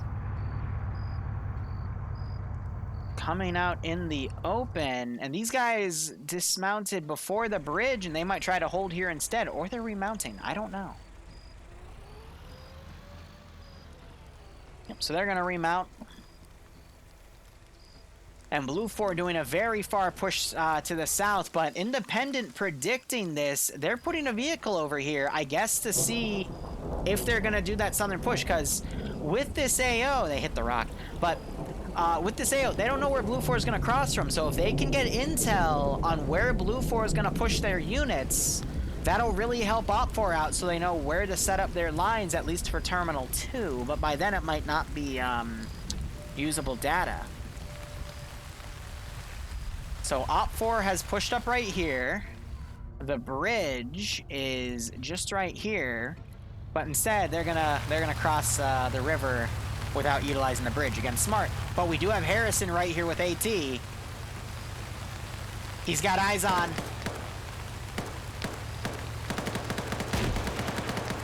Beautiful rear hit.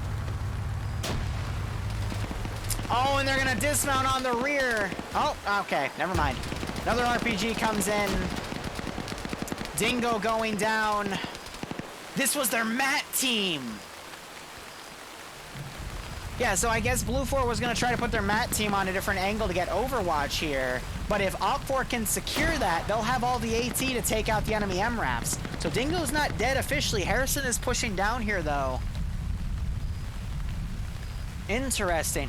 And now we have, real quick, these vehicles over here. Blue 4 completely missed this vehicle. But yeah, now they're going to know that they're coming from the south as well. Harrison now pushing up. He's not going to hear Saxus in there. I think Saxus is there to do medical. Grenade is thrown. Let's quickly hit the P key so we can see tracers. Another grenade getting thrown too.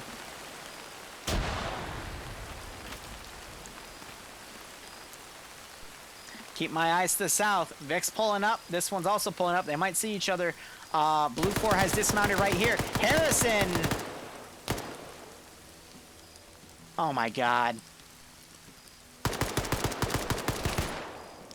Saxus was the marksman.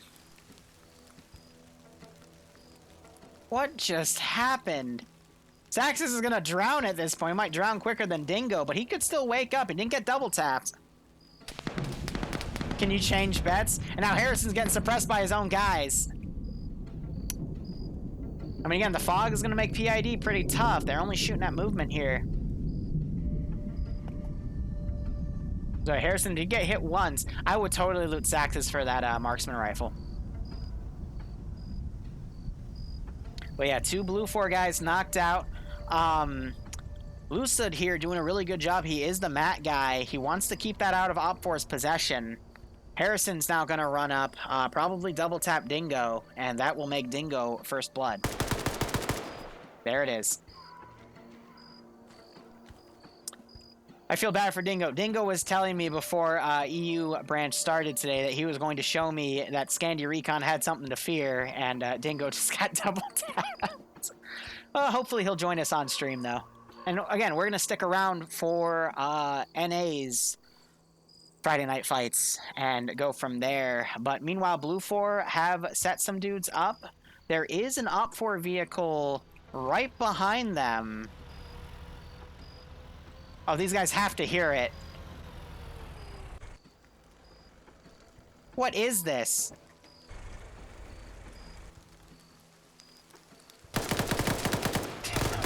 What just happened? Gunner just died. They're shooting on the rear.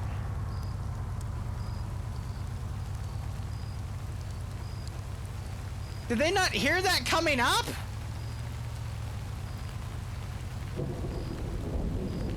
Looking back, looked like Sazra drowned. Lucid's still up. These guys are basically being a mobile... they're being a maneuver team, getting behind Blue 4 units and killing them. I cannot believe that worked.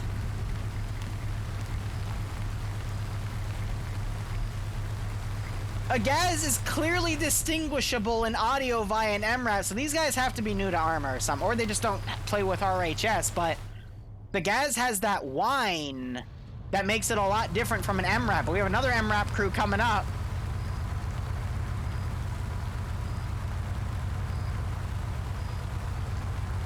Oh my god. You're kidding me.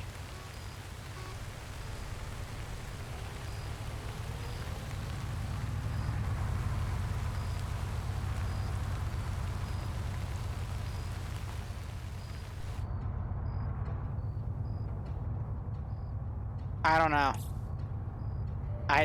I don't know what to say. Nemesis, he's gone on the wide north flank. Luso's gonna have a lot of time walking back. We have a strike team coming up the riverbank as I predicted. Matt just fired. Javelin round coming in. Hits that MRAP, kills Bob because he was in the building. He might be able to wake back up though. Dean was in that Vic too. He's gonna dismount. Explosive charge goes off on the roof. Try to hit NASA and Hippie. That was Gork staying under here, trying to hear them out. And we're also having Blue 4's main force now in the southern forest coming up. They're firing at this MRAP. So I predicted pretty much what Blue 4 was going to do in this situation, but Blue 4 is getting harassed by Op 4 and it's working.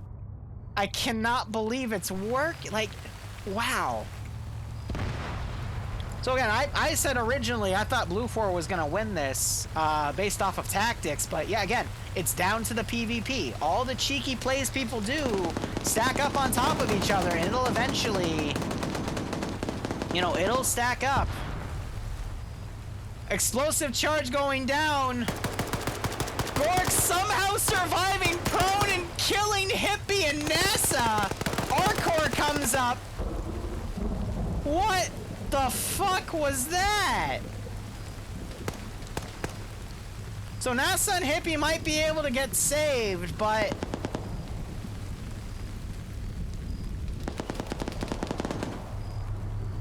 now we're having a Blue 4 Vic shoot up by Arcor. Smoke grenade gets popped. Hippie wakes back up. They're gonna have to medic NASA up. So Gork unfortunately going down in vain, but that was a really good trick play. Op 4 setting up a force right here. Blue 4 might run into him. Luso got picked up because he's still to work in radio. Boston swung back and grabbed him, so they still have that Mat gun. Nemesis setting up on the northern side, watching for anything to come around. And we still have these small hunter-killer teams. This one's a group of 4. And that other team of 2 has dismounted, and they're checking back here. Bob was able to wake back up. I mean, this is good stalling. This is very, very good stalling. And now we have dudes firing up into the smoke here. Terminal 1 has been hacked. And you're seeing that MRAP firing back. Really good keyholing right there. Actually knocking Wheaton and Firefighter out by damaging this building. And they might be able to get the double tap on Wheaton because he is exposed.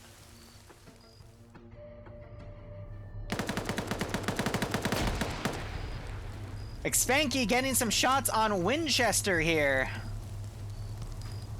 Dean's turned around. He knows something's up, and we have more Op 4 guys being deployed now. Meanwhile, this Riverbed group is going to probably continue on this MSR, probably take it all the way down. This is the MSR technically for this AO. And the SSRs are the dirt roads. Yeah, they just double tapped Bob. And again, these two, they sniped a gunner out of an MRAP and they killed Bob there. And this MRAP got taken out by the Matt team gun, but the gunner was already dead because of what these two crazy Chads did. So meanwhile, Boston has driven back. He is back behind the river. He does have Lufo with him, who does have the Matt gun.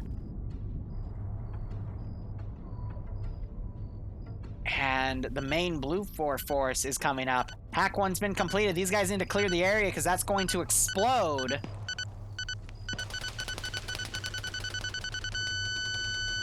Oh dear. If you saw the little, the GBU spawned on top of it, and then it causes, makes a hide command come up for that terminal, because the terminal isn't, doesn't have a destroy texture. So just a little bit of nice scripting with a nice little audio click too. And now we're having Op 4 firing over at this MRAP. Was there a guy in it? Yep, they shot the gunner out of that one too. Wow. So platoon HQ's coming out in the open. I wonder if anyone's watching their rears here. They don't have any AT to deal with that Vic though. And it's really hard to hear its audio, but I mean, maybe they spotted the gas. Who knows? But wow, oh wow. We have Op 4 coming up. And then Op 4 is now contesting with some of the Blue 4 forces here. RPG went in and hit the third MRAP. That is all of Blue 4 MRAPs pretty much locked down. There's still one they could pull a body out of, but really good job. And I think Op 4 still has a single MAT team missile left from the assistant. Now we have Op 4 bringing forces around. Might stay north of this waterway though. I would have wanted to see a few guys come around like this and flank them from the rear, but they're going to form a battle line right here. We're going to have this force start having some real action here between two large groups of players. So, meanwhile, looking back, Boston's pulled into where McSpanky and Slayer are. I don't think either have noticed yet. But yeah, that's their... Oh my gosh. This MRAP's still locked down. These three guys pulled into this vehicle. But looks like they didn't notice, and they're going to pull into that area. It's honestly, the rain is so... Listen to this rain. It's pretty hard to hear those vehicles over the rain. Can't you agree? So that's why they didn't aggro on them. Meanwhile, Corporal Firefighter pushing across. We're seeing Patriot and Victor pulling around that flank like I thought we'd see. And we do have some guys, I guess, just lost back here. Nutmeg, I think, is a squad leader here, trying to coordinate his forces from the rear. And we're having Op 4 and Blue 4 pushing up within 10 meters of each other. Montgomery's friend right here just went down. Oh gosh, Montgomery's unconscious glitched.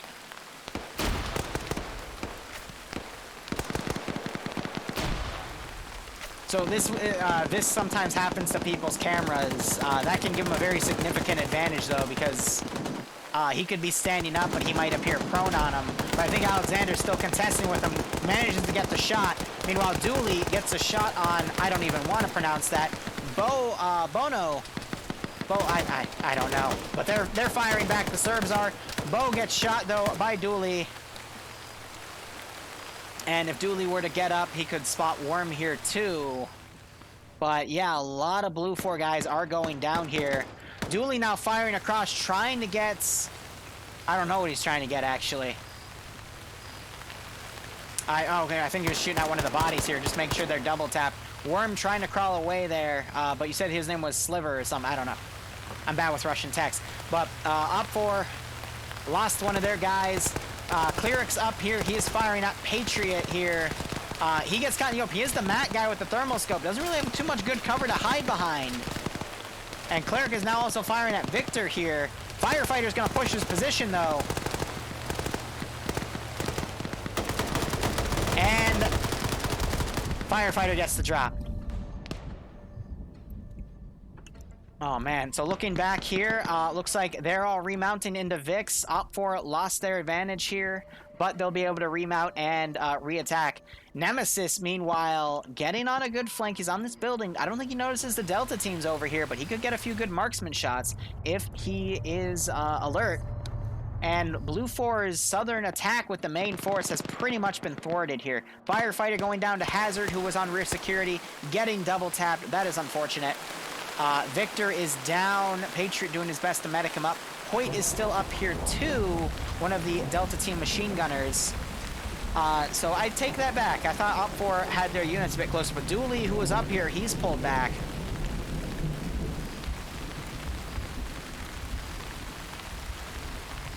And Sliver here is still also coming back. Dingo! Dingo's here! Dingo, you were first blood. I'm so sorry. It just wasn't meant to be. C'est la vie. Oh, wait, hold up. We have Op 4 grabbing these gases here. Maybe they'll drive back and pick up these other two. Yeah, they're part of the same squad. So yeah, Charlie was just a dedicated mobility team to go behind Blue 4 and get some licks in, and they got those licks in. Nemesis, meanwhile, he's over here. Oh, he hears that MRAP. and he is actually sighting the platoon HQ MRAP. He should know that his bullets aren't going to be able to pen that glass, but if they dismount, that'll be a good clue on where Blue 4 is hiding. Meanwhile, Hoyt is swimming back. If Worm looks left, he might be able to catch Hoyt out of position here. And he just might do that. Patriot might have just seen him, though. Grenadier round goes up by Nutmeg there. That's going to cause Op4 to scatter. Next shot was low, unfortunately. And that one was just right, but these guys repositioned. Ooh, really nasty shot on Hoyt there. He doesn't know where he is. He's just getting cover instead. Now we have Worm also set up. Looking back, Nemesis still sighting that position. These guys getting in some vehicles. They're going to focus on bandaging. Worm, I don't think, has an angle here to see him. But now Nutmeg and Worm are going to reposition. I know I keep calling Worm a Sliver. I'm working with what I got. Hazard firing a shot at Patriot. And Op4, they've pulled all their units back and have gone on Terminal 2 instead. We still have Charlie back there. They've consolidated. Nope, there's 2 Vics out still. Nemesis trying to get an angle on those guys. And Hoyt, he has his gun up, so he's giving away his own position. That's just a glitch if you get too close to the rock while you're prone and your gun's too long. It makes the gun go up in the air. But Worm is now sneaking over. I don't think either of these guys spotted Worm. They just know Nutmeg is... someone over there is shooting Grenadier rounds at him. They're also pulling this smoking MRAP back. It is still usable, and I believe that other MRAP was still taken and is being utilized. So they're trying their best to use their assets. Worm is now sneaking up. Suppressive fire going down on Hoyt here. And Hoyt getting shot in the leg by Worm. I know it's not Worm. If one of you wants to remind me, again, I think it's Sliver. I could be wrong, though. But Charlie is now pushing guys around. They might try to hit Blue 4's main force on the rear. And Nemesis still waiting this out. Oh, he's watching these guys like a hawk, but if he were to get 1 or 2 good hits, identify Boston right here. Oh, he takes a shot. Hits Stray Dog, but Stray Dog is still alive, and that's going to make these guys all scatter, so I'm running into the MRAP for defense. And we have Worm still moving up here. Show me, it's Show Me, you're right. Why did I think it was Sliver? I'm so bad, guys, I'm sorry. Patriot doing his best to hold back. Sliver here... slivering around. No, it's Show Me. God damn, I'm so bad with names. But Show Me coming up. He's got some good shots on Patriot. Patriot sees Show Me, and Show Me goes down. Patriot probably pulled out of his scope, saw him expose himself. A little bit of a skyline right there with that white background of the reeds and the contrast. It's a little yellowish, but I don't see Hoyt. Show Me might wake back up. And we also have this M2 now suppressing Patriot's position. It's firing a little high, though. And Patriot taking a shot from Hazard. Patriot firing back. Hazard, Patriot rolling back, but now he's more exposed to that MRAP. And Show Me's woken back up, so he could do a wide flank. So Nemesis is pulled back. This MRAP pulled around there looking for him. But Nemesis, he will have the audio PID of those vehicles. And now we have Charlie. Oh, God. Charlie has pulled back. Got a really good Grenadier hit. Managed to knock Gopher out. Another one coming up on that MRAP. Knocks out Hazard. I'm going to call him Rodor. Here is Rodor. Skater Boy, the only one up. Ex-PSB member, also plays in TMTM. We might see these two wake back up. Now he is getting shot at. Blind fires behind him to try to buy himself some time. Pops some smoke grenades as well. And that smoke grenade didn't get registered on me, but he's gonna quickly get behind this rock, and he's got a lot of Charlie guys to contend with, and he gets knocked out. As Harrison is also coming in. Skater Boy gets double tapped. Hero's woken back up. Harrison could run down, get the double tap on him as well. But Patriot looks like he went down, possibly by Show Me or by Blue 4 going up in there. Harrison tries to get some double taps here. Here is Rodor. trying to get some shots back as well. I don't see Golfer waking back up. Oh, grenades bouncing back around. Harrison getting the shots here. Harrison took Blue 4's marksman rifle. So he was part of the original group that went up on the river here. Just to quickly take us out of the action, that would mean that this one body here, yep, he changed the gun and AT out. So he's putting that marksman rifle to work, and he manages to knock him out once again. All right, getting myself set back up right here. And those are the executions gone on. And I'd be curious to see if that MRAF's still usable. Pierce is getting in it, trying to see if the engine was still working. I don't think those Grenadier rounds would have damaged the engine, so that is a possibility to commandeer that MRAP. Show Me, meanwhile, is one with the shadows, maneuvering around, got the double tap on Patriot, might go up and double tap Victor, but at that point, that entire Blue 4 attack has been nullified. And that, in my opinion, is crazy. Nemesis now running up to previous Blue Force position. He's going to try to keep being sneaky, maybe come up this riverbed, hit them on the rear, maybe steal an MRAP, run people over. You never know, but his top priority should be knocking out that Blue 4 MRAP. Oh, what is this? Azus on his own. What is Azus a part of? Azus is part of Charlie. He's just coming up here to check things out. He gets caught out of position, though, forced to walk back up because of that steep incline. Show Me missing his opportunity to get the kill here. That's going to knock Azus down. Azus is also the medic, I think, trying to get up to Victor to medic him. But now Show Me's going to come up. Azus deciding to medical instead. He needs to be shouting on the radio to say to his buddies that he is under fire. His buddies are responding, and they got a marksman shot on Worm with that stolen marksman rifle. I believe that was Harrison's work.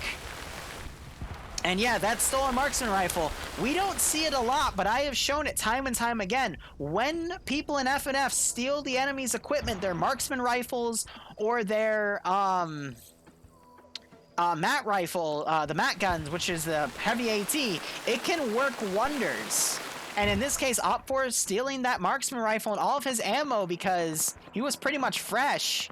It's pulling favors for Charlie's team. As Op4, you know, still has a pretty big number advantage now. Blue 4 getting pretty much wiped. Show Me, aka Worm, aka Mr. I can't pronounce his name, not waking back up. Azus still might be able to get up to Victor's position. I don't know if they can track each other, though.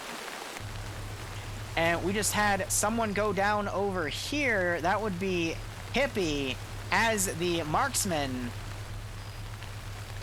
Might have been Nemesis, but I don't think so.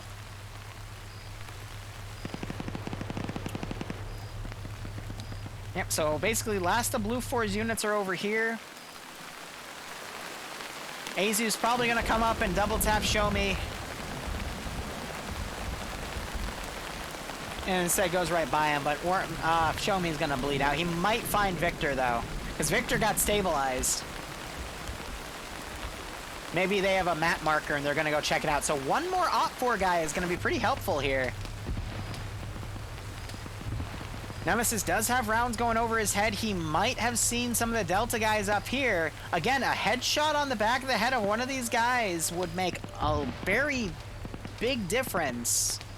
As they slowly cut down Blue 4's guys. I mean, if Nemesis were to kill, like, the Mat Gunner, for example, that would deny Blue 4 a missile strike on this Op4 position. I don't know how, but this position is good. Like, it's being used for the Force back here. I wouldn't have predicted something like that, to be honest, but, you know, here it is. It's like it's scripted, man. I don't get it. But Nemesis staying low. Oh, how did they not see him when they came up on that turn? I guess just with that angle of vision, he didn't see Nemesis out in the open. But yeah, Nemesis now has a target. Oh no, they totally spotted Nemesis because Boston came back. Oh! And Nemesis snipes platoon command. That was honestly the best person he could have killed out of everybody, because Nemesis, being the head of the snake, Head of the Snake's chopped off, and now these guys are going to have to be left to their own devices to coordinate, but they are a small enough force now that that might not matter. Meanwhile, I think, yep, Azus found Victor. I'm willing to bet he was marked on map as a guy that was stabilized, so they might be able to get Victor back in the fight now because Azus is a medic. Meanwhile, Charlie, now pushing up the southern flank, might come up this forested path over here and flank Blue 4. But I cannot believe it. Nemesis delivering a really good kill there. I mean, Boston knew he was there. He was sighting it, but just kept himself fixated for too long instead of maneuvering. What Boston should have done was just maneuvered. Knowing he was down there, should have gone up on these haystacks, came around, and then looked through the rear while trying to keep away so his footsteps wouldn't be heard. But the rain would have done a good job covering it. So now you just have Blue 4 and Op 4 positions contesting with each other. We do have a Op 4 KIA right here, and I don't see that cord anymore. But either way, Op 4, I think, is going to win this. If they just keep this flank going strong, and they have Op 4's Charlie team come up and deliver a flank right here, it should be A-okay. But Blue 4 trying to push their advantage here. We have an MRAP coming out in the open. Maneuvering behind some building, which is a good call, and then we have Mountain also coming up, providing security right here, maybe thinking Op 4 might make a push. But yeah, now Nemesis, he's come up, he's gonna steal their radio. No, he took a Blue 4 gun! Oh, that's cheeky!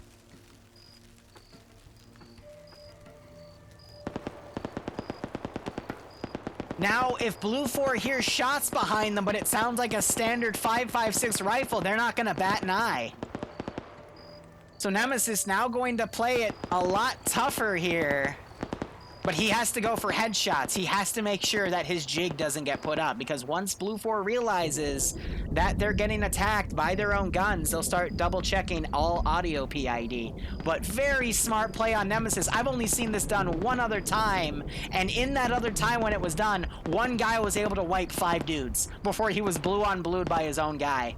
So Nemesis now poking his head up, playing it cautious. He doesn't know where Blue 4 is, but he's right next to him. So he heard that. He had to have heard that launcher. He's staying in the low ground too so he doesn't skyline. He's gonna get a headshot on Dean. There goes Dean. Indigo coming around, sees Dean is dead, so he knows something's up. Oh. See, but Indigo didn't bat an eye because it was Blue 4. It was his own gun audio. So he's gonna go hunting now. Nemesis, meanwhile, flanking around, trying to check that spot out again. But yeah, Nemesis, I mean, he's a T3 in TSB for a reason. He's a very good player, and he's very ingenuitive. So, again, good kill on Dean there as this main fight continues. And we're seeing Blue 4 push up. Honestly, they should load people up in that Vic and push in. Because this is going to possibly... This is just drawing too much attention away, but this is just a massive kill zone for Blue 4 to cross. And even after they follow the riverbed up here, then what? Like, maybe they can move up here... But that I would expect that to be locked down. So Nemesis, he's hearing those gunshots. And he's gonna start trying to hunt down Indigo. Op 4 is winning, Dingo. And Harrison has also joined in. He also has the Blue 4 marksman rifle. And he's taking shots at Indigo. Indigo has nowhere to go. And he gets a one-tap headshot. Oh, that's beautiful. Nemesis, though, I don't think he knows that Op 4 took the marksman rifle. So he's going to now do a wide flank, try to find that marksman. Hopefully he doesn't blue-on-blue his own teammate there. But yeah, Blue 4 has been now forced to go on the northern flank here. We still have Stray Dog crawling up. But yeah, I mean, classic Blue 4. Steal the enemy's guns, confuse their audio PID. It's perfect. It's absolutely perfect. His heart rate IRL is 150 beats per minute. Yeah, Nemesis is in the zone. He throws a grenade out. Oh, these two are confusing each other. See, friendly wiggle, friendly wiggle. Oh, that's beautiful.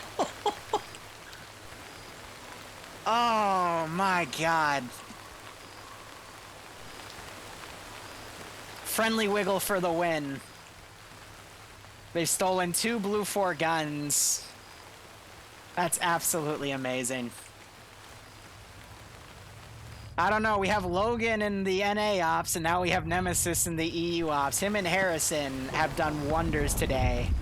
Harrison being in so many different firefights, taking the marksman gun. And again, it shows the advantage of if you can take the enemy's marksman rifle early on, you can really win this out. But meanwhile, MRAP is still driving around, drawing fire, trying to distract Op 4 of this blue 4 advance that's going to come in the riverbed. But Yanni is predicting something. He's going to try to get on this riverbed. He knows something's up. And we'll see how that goes. I mean, in Yanni's shoes, yeah, no, I would be on the rear. We also have Drake back here watching security on the left. They know that blue 4 is trying something. But we have Mountain. He might be rushing to Terminal 3. Maybe thinking if blue 4 can just get their hands on that terminal for a little bit, then they could just have one guy go over and take Terminal 3 and clutch it. But at the same time, Yanni running down on his own, he's looking out. He knows something's up because he probably has heard by Nemesis and Harrison that this is all pretty much cleared. So where did blue 4 go?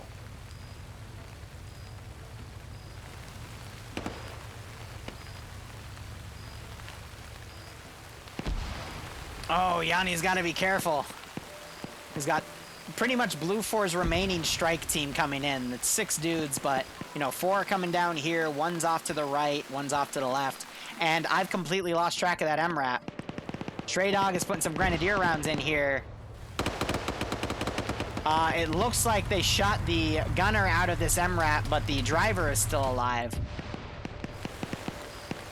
Yanni, meanwhile, pulling back, probably hearing reports of that MRAP coming in, so these guys are trying to reposition. I think that was done as a feint, but in my opinion, they shouldn't have put the gunner in an exposed position. They should have just hit him in the Vic itself.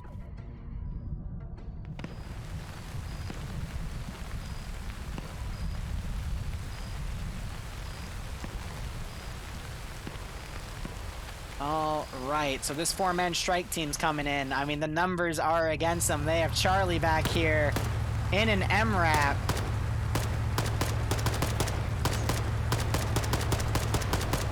What are they doing?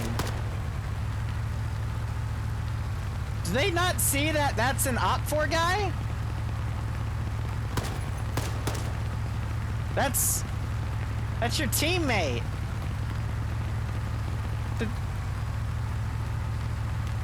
Teammate. They get a scroll wheel option to enter it. Why is he shooting his own dude?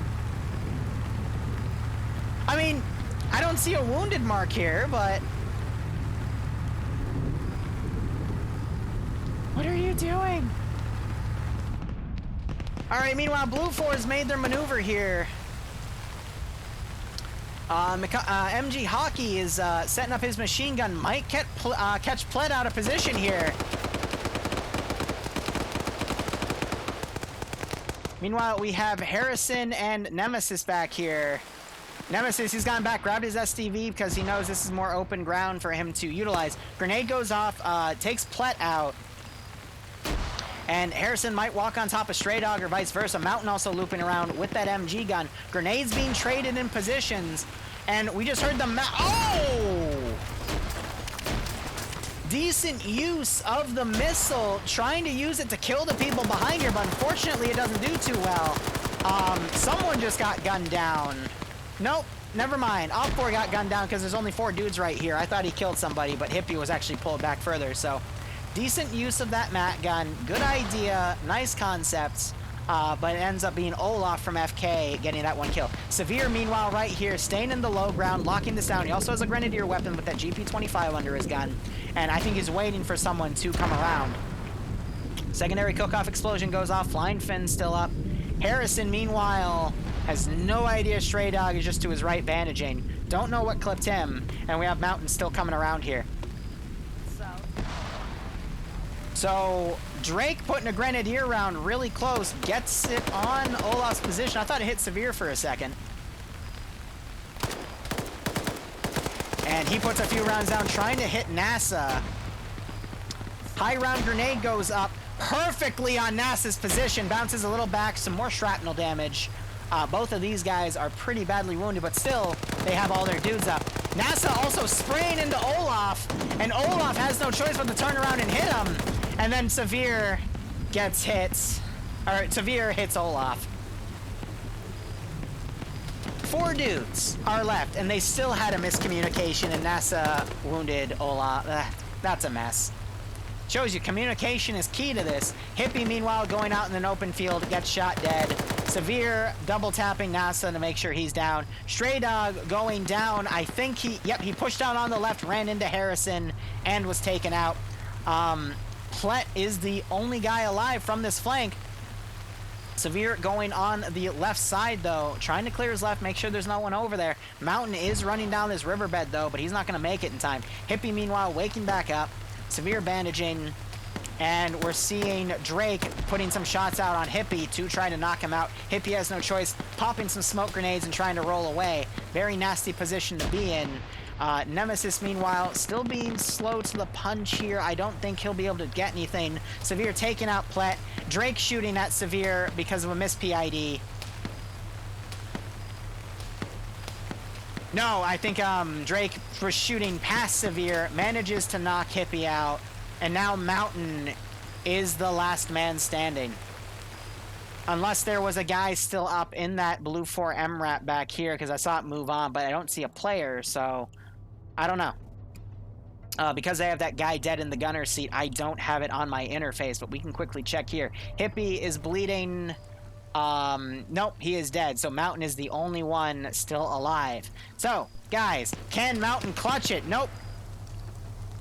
Harrison already spots Mountain. Severe getting shot in the ass by Mountain, because he does have... That is a 240, so that's the most powerful machine gun. Just double tapped his friend. And now, Drake getting some shots, and there goes Blue 4. And that's the game. Hippie's not going to wake back up because Hippie already got knocked unconscious and woke back up and took more lead.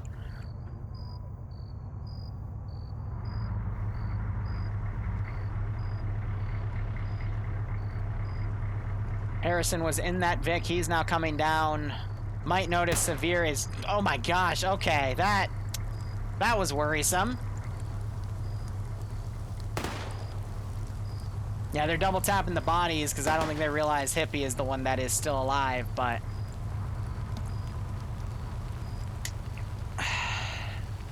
If I were to say what the biggest importance was... Yep, there it is. Hippie just got shot by something. Blue 4 eliminated. But I think the biggest importance here was... Charlie team for Op 4 getting behind Blue 4 positions and taking them out. Either harassment on gunners of MRAPs, or we saw them go behind the forest over here and sweep the rest of the Blue 4's southern push, which was the main force in the beginning.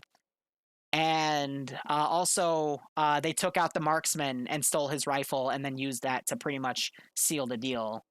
And then, you know, Nemesis had some good plays there as well. But wow, oh wow. We never got it, and that's why the MRAP was able to push us, because we never got the because our court got armored.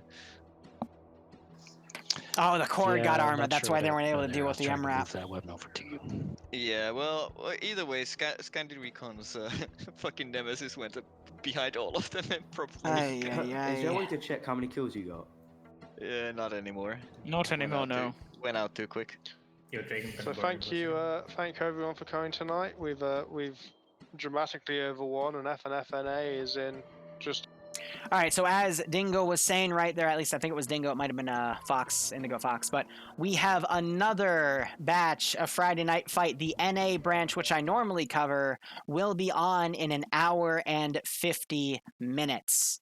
So, if you want to come join me for 3 more rounds of PvP, I gotta go take a lozenge so my throat doesn't get screwed, but we're gonna have more people like Azariah, maybe Nimia. Iceberg said he's also showing up. Maybe What's That will even grace us with his presence. But I doubt it.